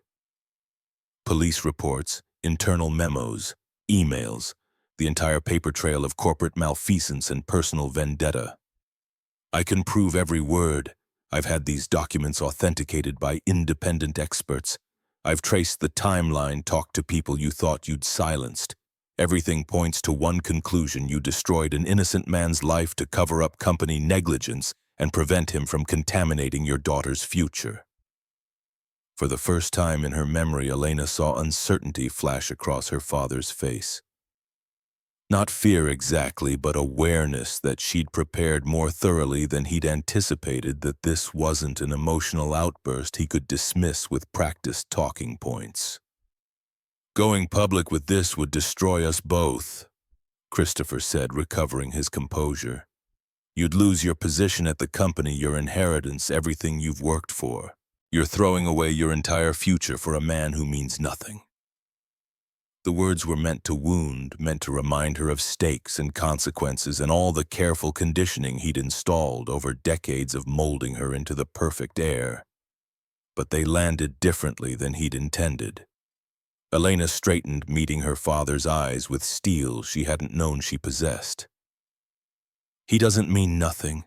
He never did. And I'm not going to let you keep hurting him just because you can. You're being foolish. Emotion is clouding your judgment. You'll regret this for the rest of your life. What I regret is not standing up to you 12 years ago. What I regret is believing your lies about Ethan being reckless and dangerous. What I regret is every day I wasted thinking I had to choose between love and security when really I was just choosing between happiness and your approval." Christopher's face contorted with rage, the careful mask slipping to reveal something uglier underneath. "You ungrateful, after everything I've given you, everything I've built for you, you want to throw it away for some provincial mechanic and his bastard child." The slur against Harper snapped something fundamental inside Elena. She'd come here prepared to be reasonable, to negotiate some kind of resolution that didn't end in total war. But hearing her father dismiss an innocent 7-year-old as leverage in his power games burned away any remaining desire for compromise. That child has more love in her life than I ever received from you. Elena said, her voice deadly quiet. That man is worth 10 of you. And yes, I'm throwing away everything you've built because it's all contaminated by the way you've used it as a weapon against anyone who threatens your control. She turned toward the door, done with this conversation, done with pretending her father's approval was something worth pursuing. But she paused at the threshold, looking back with an expression that held 12 years of accumulated clarity. I'm done, Father. Done letting you decide who I am and who I'm allowed to love. You can keep your empire, keep your money, keep your precious control over everything except me, because from this moment forward, I choose him. I choose them. And there's nothing you can do to stop me. She walked out, leaving Christopher Wells alone with the documents that proved exactly what he was capable of when someone dared to defy him. Behind her, she heard him call her name, but she didn't stop, didn't look back, didn't give him any opening to deploy the manipulation tactics he'd perfected over decades of corporate warfare. Outside the building, she leaned against her car and let herself shake. Standing up to her father had been terrifying and liberating in equal measure. Like cutting a rope that had been both anchor and noose. She'd just sacrificed her career, her inheritance, probably any chance of reconciliation with the only family she had left. And she'd never felt freer in her life. That evening, Elena found Ethan at the garage after closing alone in the silent building with the lights dimmed and tools put away. He was sitting on the workbench staring at nothing, and when she entered, he looked up with red-rimmed eyes that suggested he'd been processing revelations in his own way. I told him everything, she said without preamble. About finding the files, about knowing what he did, about being done with letting him control my life. Ethan's expression remained guarded, but some of the rigid tension in his shoulders eased. How did he take it? About as well as you'd expect. Threats, manipulation, reminders of everything I'd lose if I went against him. She moved closer, maintaining respectful distance, but wanting him to see her face when she said this next part. He wanted me to believe you were nothing. Just some provincial mechanic who'd gotten lucky with my attention for a summer. Someone I should be grateful to have escaped. And what do you believe? The question carried weight beyond its simple words. This was the moment Elena understood where she either committed fully or retreated to safety. Where she chose the comfortable lie or the dangerous truth. I believe that walking away from you 12 years ago was the worst mistake I ever made.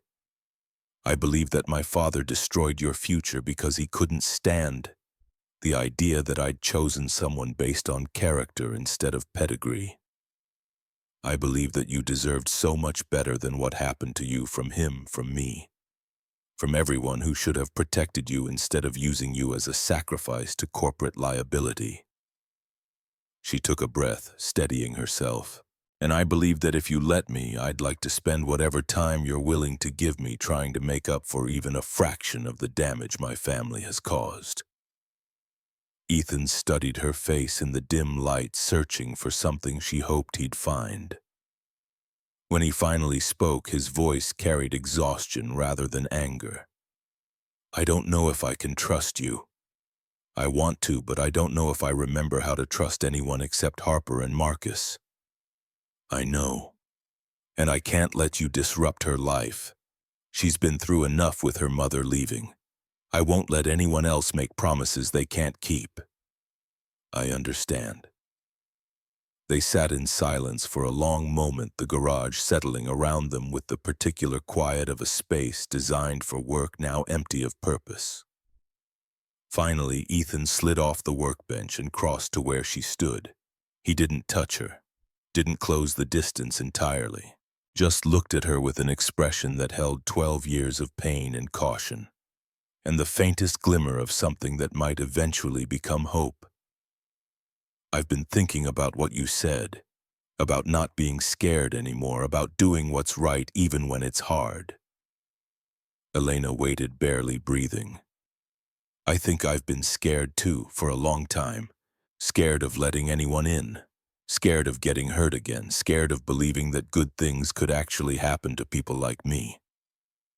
He paused and something shifted behind his eyes, some decision being made in real time. But I'm tired of being scared. I'm tired of letting the past dictate my future. He reached out then, just his hand, palm up in offering. Elena took it, feeling the calluses from years of honest work, the strengthened fingers that could coax life from broken engines and tenderness from fractured hearts. They didn't kiss, didn't make grand declarations or promises neither was ready to keep. Just stood there in the darkening garage, holding hands like teenagers, acknowledging that maybe, just maybe, some broken things could be repaired if you had the right tools and enough patience and the willingness to believe that damage wasn't always permanent. Over the next 2 weeks, Ethan let Elena into his life in careful increments. Coffee at the diner where Harper could run around and the stakes felt lower. Walks through the park on Sunday afternoons, help with grocery shopping that turned into Elena teaching Harper how to pick ripe avocados while Ethan watched with bemused affection. One Saturday, Elena arrived at the house with supplies for the sunflower garden Harper had been dreaming about. They spent the afternoon digging holes and planting seeds while Harper narrated an elaborate story about how the flowers would grow so tall they'd reach the moon.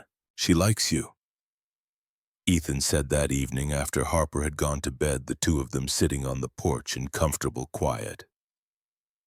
"That's not easy. She's been through a lot." Elena understood what he wasn't saying directly. Harper had learned early that people left. Her mother had vanished when she was barely more than a toddler. The kid had every reason to protect herself against adults who might make promises they couldn't keep. "Her father doesn't trust easily either," Elena said carefully. Ethan acknowledged the point with a slight nod. They were both learning to navigate this fragile new thing between them, this tentative reconstruction of connection after 12 years of absence. Some days it felt almost easy, like slipping back into comfortable rhythms they'd established long ago. Other days, the weight of everything that had happened, the separation, the lies, the lost years, pressed down so heavily that Elena wondered if the damage was too extensive for repair. But she kept showing up, and Ethan kept letting her. One evening at the diner, after Harper had run off to the bathroom, Ethan leaned across the table and spoke quietly. "I never thought I'd feel this again. Hope, I mean. The sense that maybe the future could be different than the past." Elena reached across and took his hand, the gesture now familiar enough that it didn't startle either of them. "Then let's stop being scared together. Let's see what happens when we actually give this a real chance." He didn't answer immediately, but when Harper returned to the table chattering about the drawing someone had left on the bathroom mirror in soap, he didn't let go of Elena's hand, just adjusted his grip slightly, making room for both connections in his life. The daughter who'd saved him from despair and the woman who represented a possibility he'd thought permanently lost. It was Marcus who noticed the change first. 3 weeks after Elena's reappearance, he cornered Ethan in the garage office with the direct approach of someone who'd earned the right to speak plainly. "You're different lately. Lighter, somehow." Ethan didn't bother denying it. Marcus had been around too long, seen too much, understood Ethan's patterns too well for deflection to work. We've been spending time together. Her and Harper and me. The woman from the parking lot. Yeah." Marcus absorbed this information with the careful neutrality of someone reserving judgment. "She the reason you looked like you'd seen a ghost that day? She's the reason for a lot of things? She planning to stick around, or is this another summer thing that ends when reality kicks back in?" The question was fair, even if it hurt.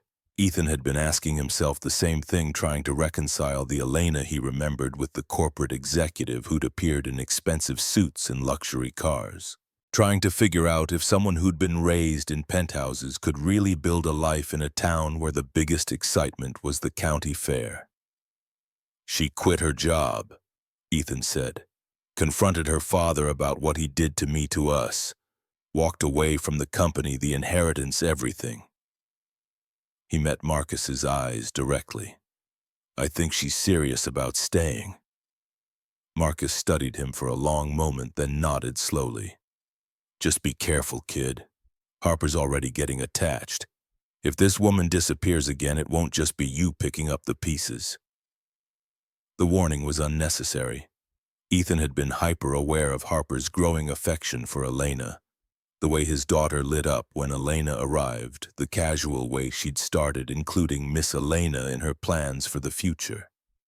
It terrified him and gave him hope in equal measure, the possibility that they could be more than just father and daughter, that they could be something like a family.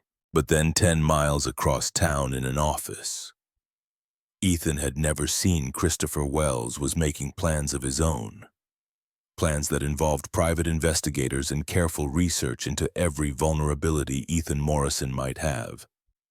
Plans that would test exactly how far Elena was willing to go to protect the new life she was trying to build. Because men like Christopher Wells didn't accept defeat gracefully. And they definitely didn't let their daughters choose mechanics over empires without making everyone involved pay the price.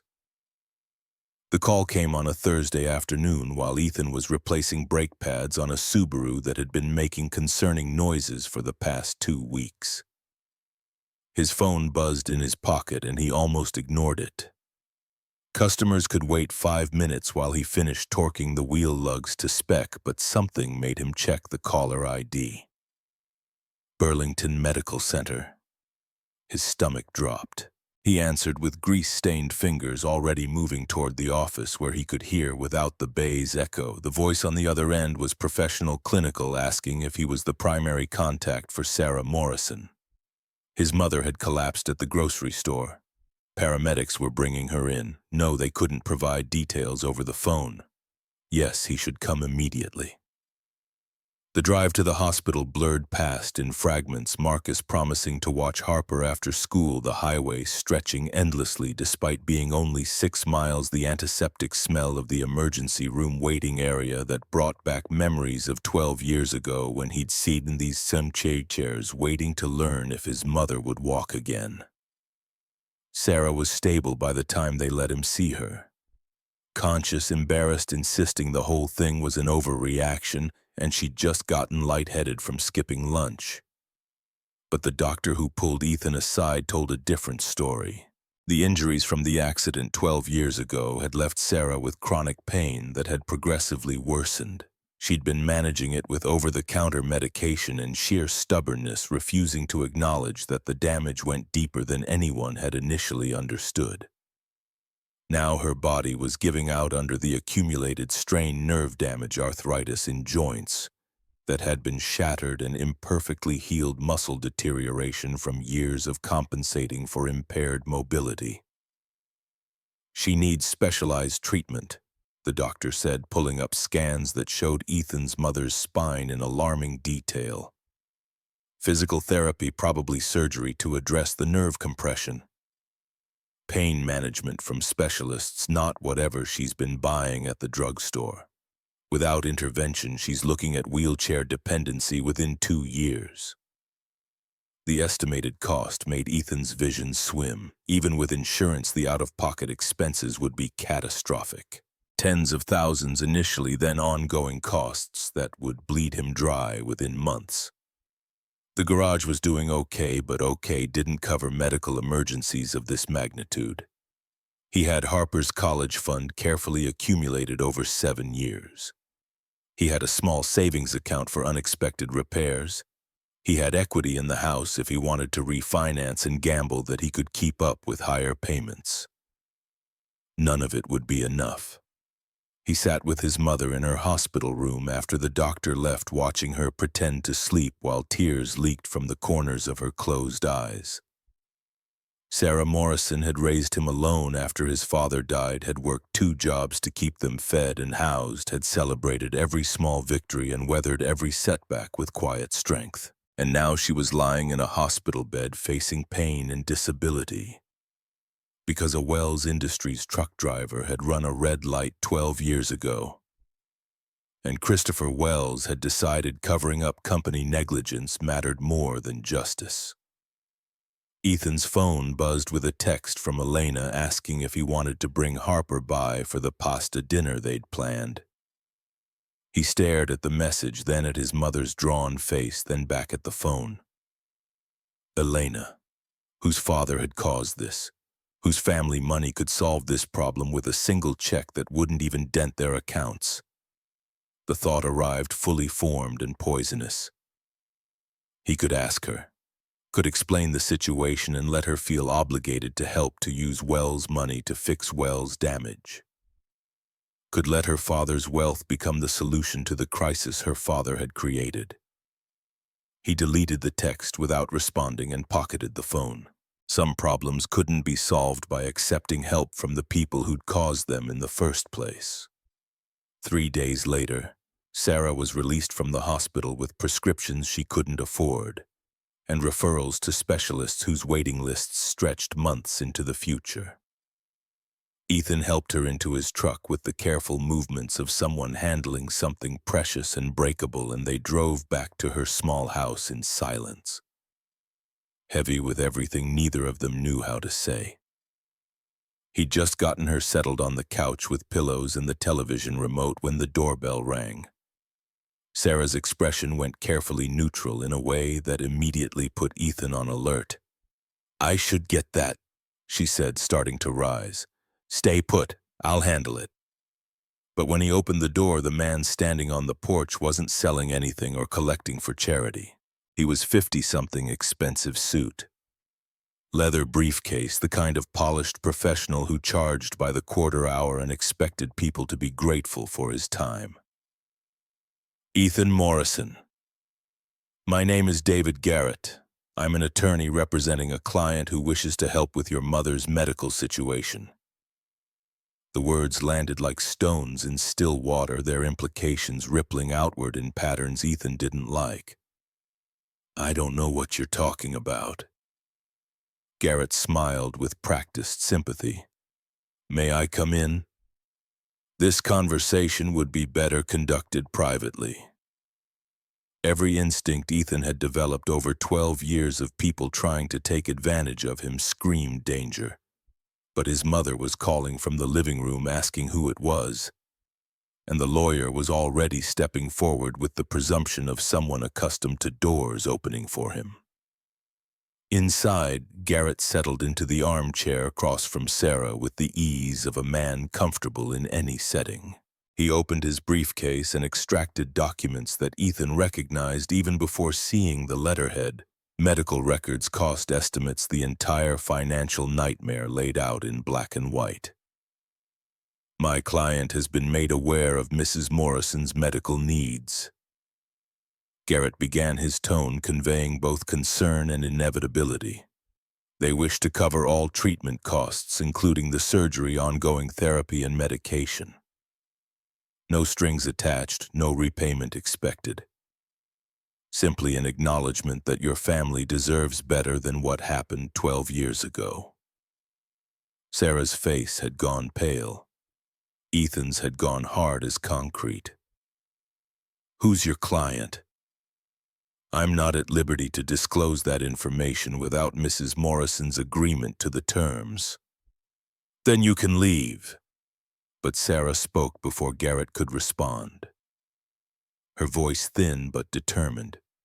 "Christopher Wells sent you, didn't he?"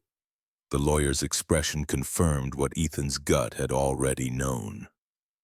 This was Christopher's play, his way of buying silence, of ensuring that Elena's newfound defiance didn't translate into actual consequences, of reminding everyone involved that Wells' money could solve any problem as long as you were willing to accept the terms.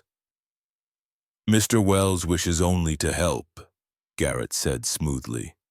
He recognizes that his company bore responsibility for the accident, and while the legal settlement at the time was adequate, he feels a moral obligation to address ongoing complications. The translation was clear enough. Take the money, shut up about the falsified investigation, let Elena come crawling back to Daddy once she realized that pride didn't pay for medical care. Ethan stood his movement sharp enough to make Garrett flinch. Get out. Mr. Morrison, I understand your hesitation, but your mother's health? My mother's health is none of Christopher Wells's business. Nothing about our lives is his business. You can tell your client that we don't want his guilt money or his manipulation disguised as generosity. Garrett's professional mask slipped slightly, revealing calculation underneath. Mrs. Morrison is the one who needs treatment. Perhaps she should be the one making this decision. The implication hung in the air like smoke. Sarah needed help that Ethan couldn't provide. She was an adult capable of making her own choices. If she wanted to accept Wells' money to avoid years of deteriorating pain, what right did her son have to prevent it? Ethan looked at his mother, seeing in her face the same stubborn pride that had gotten them through his father's death, through the accident, through every crisis that had tried to break them. She met his eyes and gave a tiny shake of her head. I think my son made our position clear, Sarah said, her voice stronger now. Please leave. Garrett gathered his papers with the stiff movements of someone unaccustomed to rejection. At the door, he turned back with a final card to play. The offer remains open for 1 week. After that, my client will consider the matter closed. I hope you'll reconsider for Mrs. Morrison's sake. Medical emergencies have a way of forcing difficult choices. Then he was gone, leaving behind a business card on the entry table and the acrid taste of threats delivered with perfect legal deniability. Sarah spoke first, her voice cracking. I'm sorry, sweetheart. I should have told you. He'd contacted me before, called last week, said he wanted to help. I told him no then too, but I guess he thought trying in person would work better. Ethan sat beside her on the couch, his mind already calculating and recalculating numbers that wouldn't add up no matter how he arranged them. We'll figure something out. I can refinance the house, maybe take a loan against the business. No. Sarah gripped his hand with surprising strength. You're not destroying your financial future because that man decided 12 years ago that covering up corporate negligence was more important than doing the right thing. Then what do we do?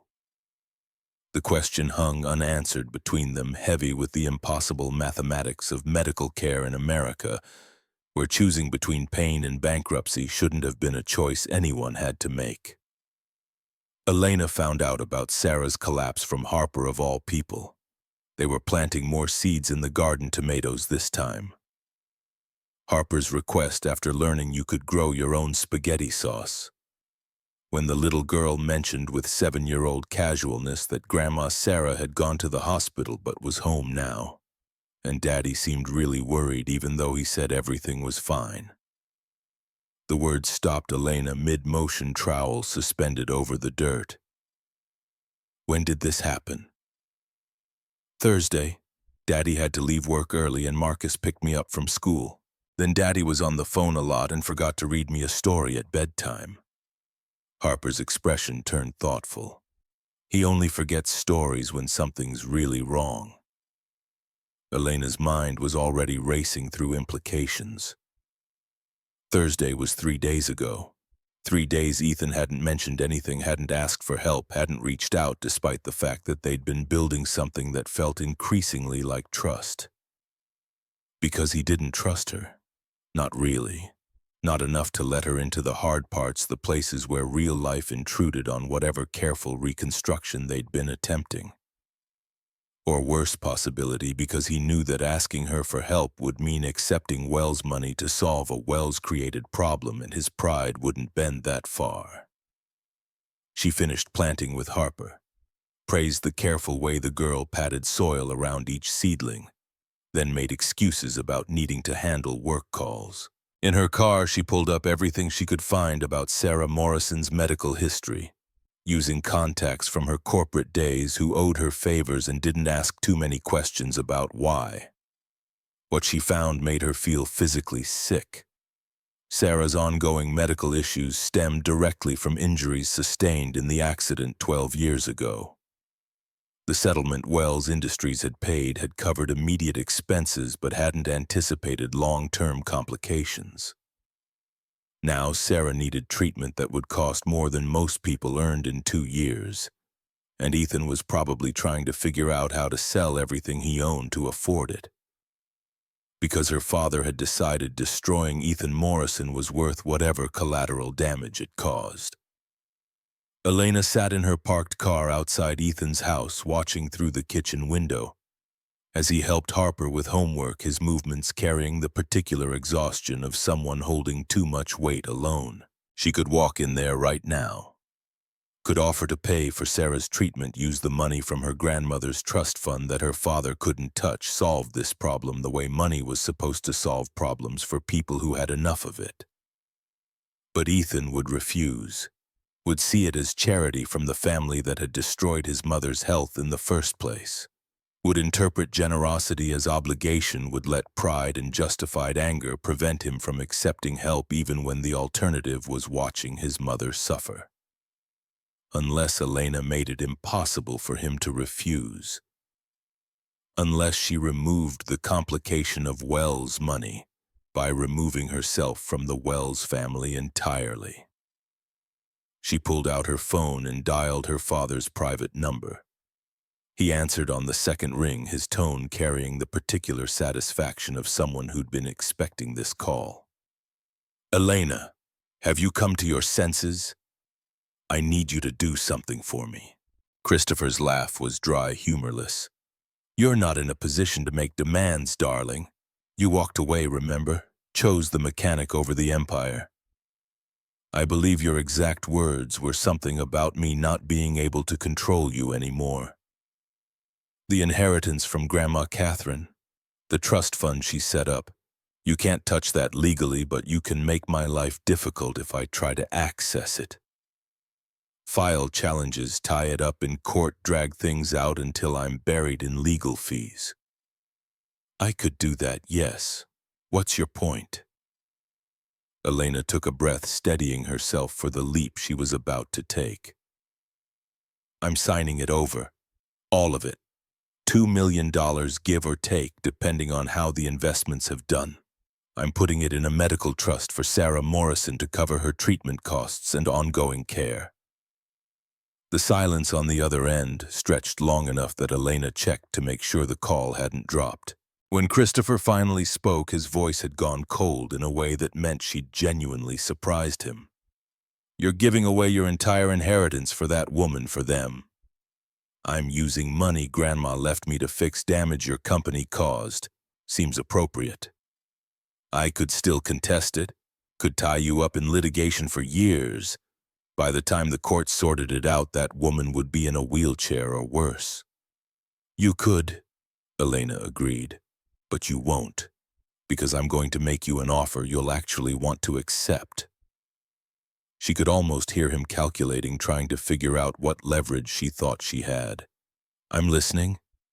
Let me access the trust fund cleanly, no challenges, no delays. Let me set up the medical account for Sarah Morrison without interference. In exchange, I won't go to the press with the evidence I have about the accident cover-up. Won't file complaints with the state attorney general. Won't pursue any of the dozen different legal avenues I've researched for holding Wells Industries accountable for corporate malfeasance and falsifying government records." The threat was bigger than anything she'd deployed before. Going public with the accident documents wouldn't just damage her father personally. It would open Wells Industries to criminal investigation, potential prosecution, civil liability from other cases where the company might have pulled similar manipulations. It would be scorched earth, and Christopher knew she had the evidence to make it stick. "You'd destroy the company your grandfather built, Put thousands of people out of work, ruin your own reputation in the process, all for some mechanic's mother. I'd do it to stop you from using money as a weapon against people who can't fight back. I'd do it to prove that some things matter more than quarterly earnings and family legacy. Elena's voice strengthened, carrying certainty she felt all the way to her bones. And yes, I'd do it for them, because they're worth more than anything you've ever built. Another long silence. Then quietly, almost respectfully, you've changed. I've stopped letting fear make my decisions. There's a difference. Christopher exhaled, and in that sound, Elena heard something she'd never expected from her father: acknowledgement of defeat. Fine. Take your grandmother's money. Set up your medical trust. Help your mechanic's mother with Wells' money that won't technically be Wells' money. Salve your conscience however you need to. And you'll leave them alone. No more lawyers, no more offers, no more manipulation. I'll leave them alone. Christopher agreed, and Elena heard genuine weariness underneath the words. You've made your choice abundantly clear. I won't waste resources trying to change your mind. Thank you. Don't thank me, Elena. You've just given up millions of dollars and any claim to the family business for people who may not even appreciate the sacrifice. In 10 years, when you're struggling to pay bills and wondering what happened to your comfortable life, remember that this was your choice. Elena ended the call without responding to that particular poison. Her father's vision of the future, where money equaled happiness and sacrifice equaled regret, was one she'd stopped believing in the moment Ethan Morrison had looked at his daughter with love that didn't come with conditions. The next morning, she met with attorneys to expedite the trust fund transfer. By afternoon, she had documentation proving that Sarah Morrison would receive comprehensive medical care funded through an irrevocable trust that Elena had established, and then immediately resigned from controlling. By evening, she was driving to Ethan's house with a folder full of papers, and no idea how to explain what she'd done without making it sound like charity or obligation or any of the dozen wrong motivations that would make him refuse.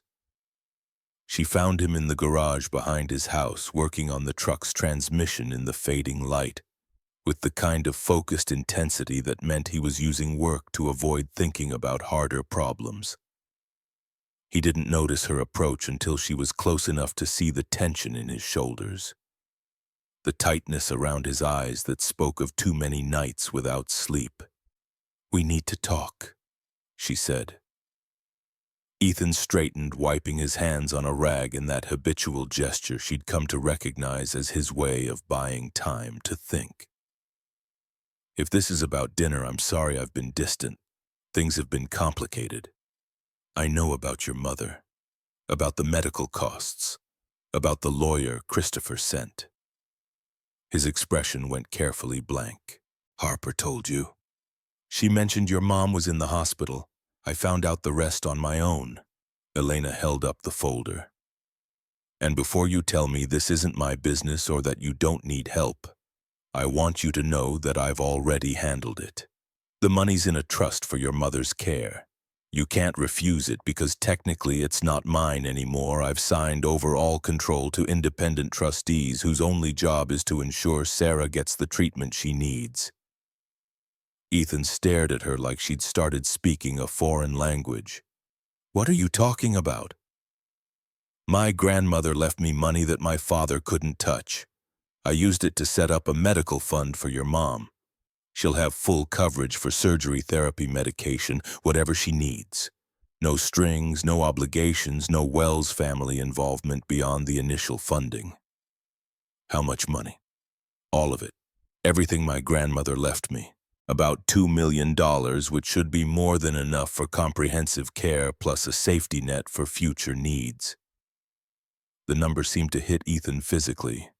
He took a step back, shaking his head. "No, absolutely not. You can't just, that's your inheritance, your financial security. You can't give that away for my mother."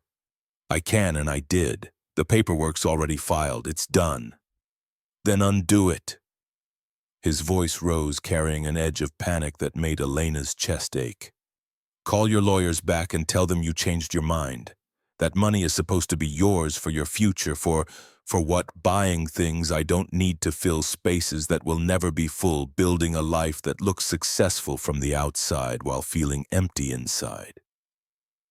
Elena moved closer, needing him to see her face when she said this.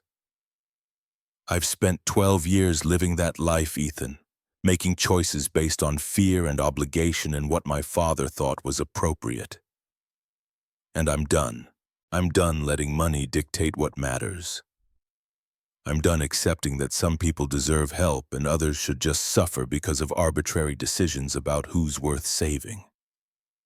Ethan's jaw worked, emotions chasing across his face too fast to catalog.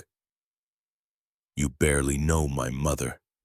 You've met her, twice, and you're giving up millions of dollars to help her. I'm using money I inherited to fix damage my family caused.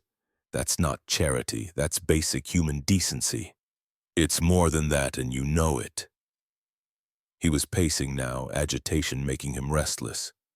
This is you trying to fix everything, trying to make up for your father's sins by sacrificing yourself. But you can't save me, Elena. Can't erase 12 years with a check, no matter how big. The words stung, but Elena refused to flinch from them. I'm not trying to save you.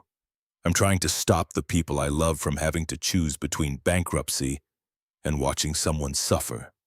There's a difference. The people you love. Ethan repeated, his voice going quiet.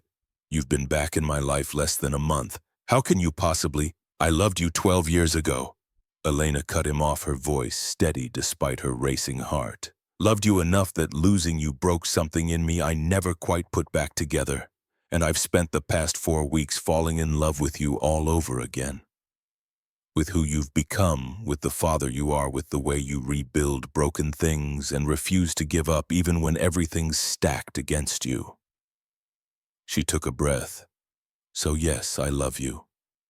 And yes, I love your daughter and your mother and this life you've built that doesn't need my money but deserves not to be destroyed by mine. Ethan had stopped pacing. He stood utterly still, staring at her like he was seeing her for the first time, and when he finally spoke, his voice was raw. You can't love me. You don't even know me anymore. I know you won't accept help because you think needing people makes you weak. I know you read Harper the same bedtime story every night because routine makes her feel safe.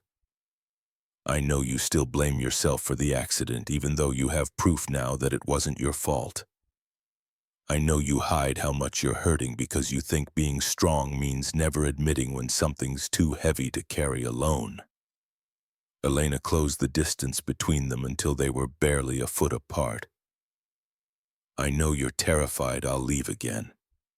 And I know that no matter what I say, you won't really believe I'm staying until I prove it with time and consistency and showing up even when it's hard.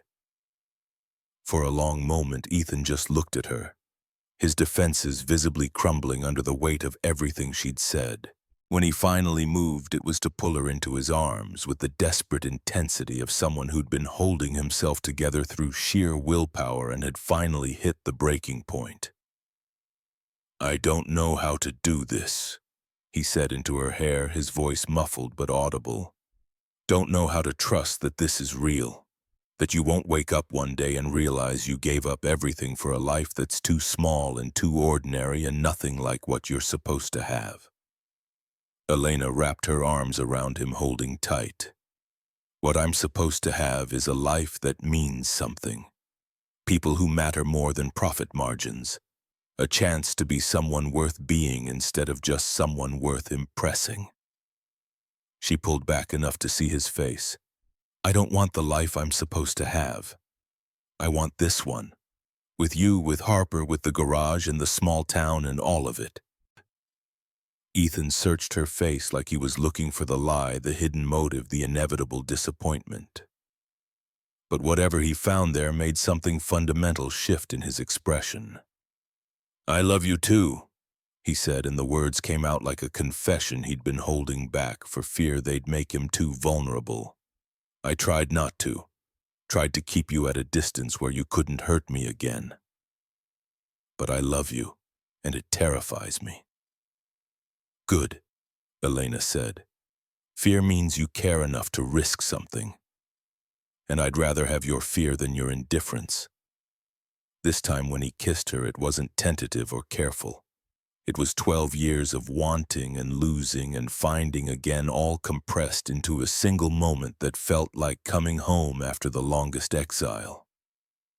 They broke apart, breathless foreheads pressed together, both of them shaking slightly from the intensity of finally admitting what had been building since that parking lot encounter. "Your father's going to be furious," Ethan said eventually. "My father's going to have to learn to live with disappointment. I'm done making my life small to fit his expectations. And when the money runs out, when you're living on a mechanic's salary instead of corporate executive income." Elena smiled against his shoulder. "Then I guess I'll have to find a job.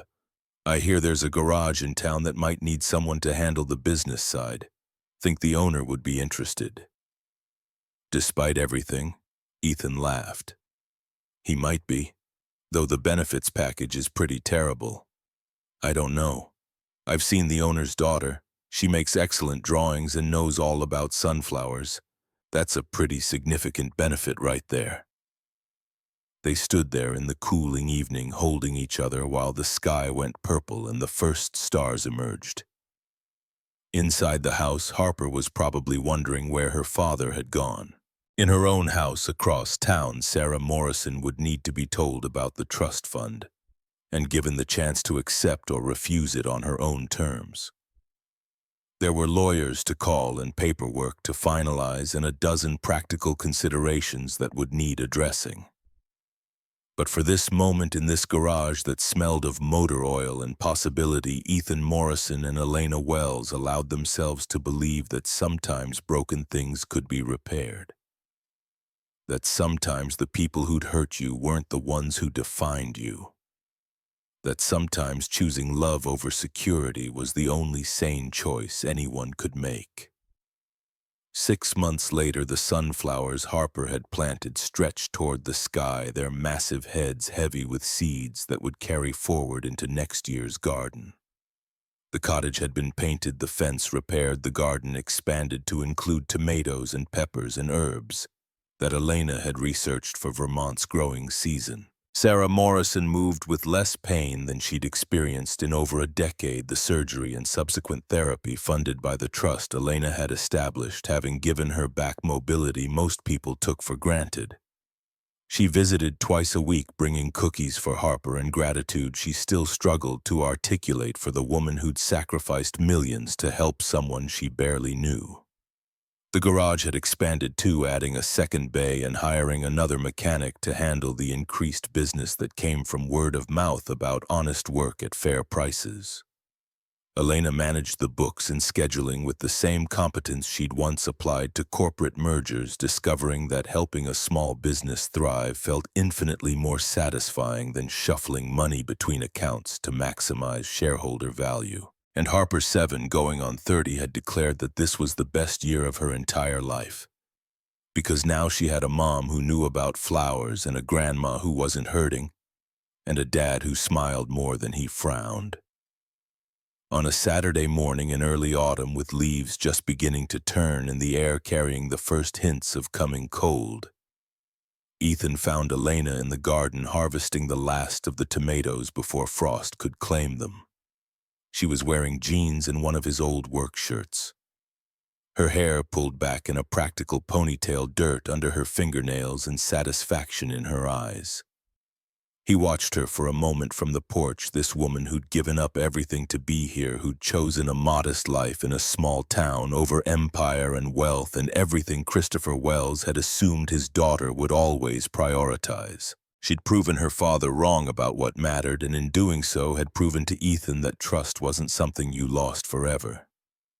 It was something you could rebuild if you had the right materials and enough patience. Harper was at a friend's house for a sleepover. Sarah had plans with her book club. Marcus had promised to handle any garage emergencies that might arise. It was just the two of them for the first time in weeks, and Ethan had been carrying a small box in his pocket for the past month, waiting for the right moment. He decided the right moment was now. When Elena looked happy instead of perfect, when she was covered in garden dirt instead of designer clothes, when she was exactly herself instead of any version someone else expected her to be. She looked up as he approached, smiling in that way that still made his chest tight. "Hey, I'm almost done. Want to help me carry these inside?" "In a minute. First, I need to ask you something." Something in his tone made her straighten, brush dirt off her hands, give him her full attention. "Okay, what's up?" Ethan pulled the box from his pocket, watching her eyes widen as she recognized what it meant. The ring inside was simple, nothing like what someone of Elena's former status would have expected. But it was honest, bought with money he'd earned, representing a future they'd build together instead of one imposed by family expectation. "I never thought I'd feel this again." He said the words, coming easier than he'd anticipated. "Hope, love, the certainty that tomorrow could be better than today. You gave that back to me. Gave me back the ability to believe that good things could happen to people like us if we were brave enough to fight for them." Elena's eyes were bright with tears, but she was smiling. "Ethan, let me finish, please." He took a breath. "Will you marry me? Will you be Harper's mother? Will you build this life with me, even though it's nothing like what you were raised for, even though it's small and ordinary and probably harder than anything you've ever done?" She was nodding before he finished, tears spilling over, but her voice steady. "Yes, yes to all of it. Yes to you and Harper and this life and everything that comes with it." He slid the ring onto her finger, and when they kissed, it tasted like garden dirt and tears and the particular sweetness of promises made freely instead of under obligation. When they finally pulled apart, Elena laughed, the sound pure joy. "I should call my father. Tell him the mechanic just proposed with a ring I'm betting cost less than the dinners he used to expense. Will he be horrified? Probably. But you know what, his opinion stopped mattering the day I chose this." She gestured to encompass the garden, the house, the life they were building together. Besides, he was wrong about something important. "What's that?" Elena's expression went soft, carrying truths that had taken her 12 years and several kinds of loss to understand. "He always said that power was about having the ability to do whatever you wanted. But real power, the kind that actually changes things, that's about knowing when to stop. When to choose people over profit, love over legacy, connection over control." The words settled between them with the weight of wisdom earned rather than inherited. Ethan pulled her close again, breathing in the scent of tomato plants and Elena's shampoo and the autumn air that promised change. "Your father also said you'd regret choosing me." "My father says a lot of things, doesn't make them true." They walked back to the house, hand in hand. Elena's engagement ring catching the light, both of them already planning how to tell Harper that her family was about to become official. Inside, the answering machine would be blinking with a message from Christopher Wells, a single sentence, acknowledging the trust fund arrangement and nothing more. The closest thing to approval Elena would probably ever receive from a man who'd spent her entire life trying to control outcomes he couldn't accept. But that was tomorrow's problem. Tonight was for celebration, for calling friends with good news, for imagining the wedding they'd planned together with Harper's enthusiastic help and Sarah's quiet blessing. Tonight was for believing that sometimes the best stories were the ones where you lost everything you thought you wanted and found everything you actually needed. 6 more months after that, Elena stood in the small church on Main Street wearing a simple dress that had cost 1/10 of what her father had spent on her debutante gown. Harper stood beside her in a flower girl dress she'd picked out herself, fidgeting with excitement. Sarah Morrison sat in the front row dabbing at tears while Marcus served as best man with the gruff pride of someone who'd watched Ethan rebuild himself and was fiercely glad to see him happy. The ceremony was brief, personal, focused on promises that actually meant something instead of pageantry designed to impress people neither of them cared about. When the pastor pronounced them married and Ethan kissed his bride, the assembled crowd was small but genuine garage customers and Harper's teachers and people who'd known the Morrisons for years. All of them thrilled to witness this particular happy ending. At the reception in Marcus's backyard with string lights and homemade food and music from a playlist Harper had carefully curated, Elena danced with her new husband while their daughter spun in circles nearby, dizzy with joy and cake. "Any regrets?" Ethan asked, his voice low enough that only she could hear. Elena looked around at the modest celebration, the simple decorations, the life she'd chosen that looked nothing like the one she'd been trained for. "Not even one. Your father didn't come. I didn't invite him. Some bridges are better burned than maintained." Ethan spun her gently and she caught Harper's eye as the girl twirled nearby. Their daughter, because that's what Harper had become legally and emotionally and in every way that counted, waved enthusiastically, and Elena waved back, her wedding ring glinting. "You know what the best part is?" Elena said as the song shifted to something slower. "All those years I spent chasing what I was supposed to want, building a life that looked successful from outside while feeling hollow inside. I thought that was just how adult life worked, that everyone felt that persistent emptiness and just learned to ignore it.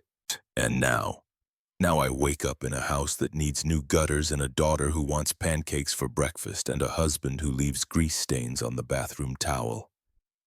And I've never been happier in my entire life." She pressed closer, her voice dropping to a whisper. "Turns out home isn't where you were born or where you were raised or where someone else thinks you belong. Home is where you finally stop running." The words hung in the evening air, joining the laughter and music and sound of people celebrating love that had survived separation and lies and 12 years of believing the worst. Somewhere in New York, Christopher Wells was probably reviewing quarterly reports and calculating profit margins and never understanding that the greatest wealth his daughter would ever possess couldn't be measured in dollars or inherited through trusts or protected by lawyers. But Elena understood, standing in Marcus's backyard, with motor oil still faintly visible under her husband's nails, and their daughter's laughter ringing through the autumn evening. She understood perfectly. Some things you had to lose before you could find them. Some people came into your life twice, separated by years and pain and lessons that could only be learned through absence. Some families you built yourself from spare parts and second chances, and the stubborn refusal to accept that broken things stayed broken forever. And sometimes, if you were very lucky and very brave, you got to discover that love wasn't something that happened to you once and never again. It was something you chose and fought for and earned through showing up even when it was hard. Even when it cost you everything you thought you wanted, even when it meant admitting that the life you were supposed to live would never be as good as the one you chose for yourself. The music played on. The stars emerged above Burlington, Vermont, unchanged witnesses to all the human drama that unfolded beneath them. And in a backyard decorated with string lights and simple flowers, Ethan and Elena Morrison held each other close, surrounded by everyone who mattered, building the kind of happiness that couldn't be bought or inherited or taken away by men who thought money equaled power. Because in the end, the only power that truly changed anything was the courage to choose love over fear, connection over control, and the uncertain beauty of an authentic life over the empty comfort of someone else's expectations. Harper ran up to them, breathless and grinning. "Can we do the cake now, please?" Elena laughed and took her daughter's hand. "Absolutely. Lead the way." And as they walked together toward the table where Sarah Morrison was already cutting slices, 3 generations bound by choice rather than obligation, Elena caught her husband's eye and saw reflected there the same truth she carried in her own heart. They were finally completely impossibly home.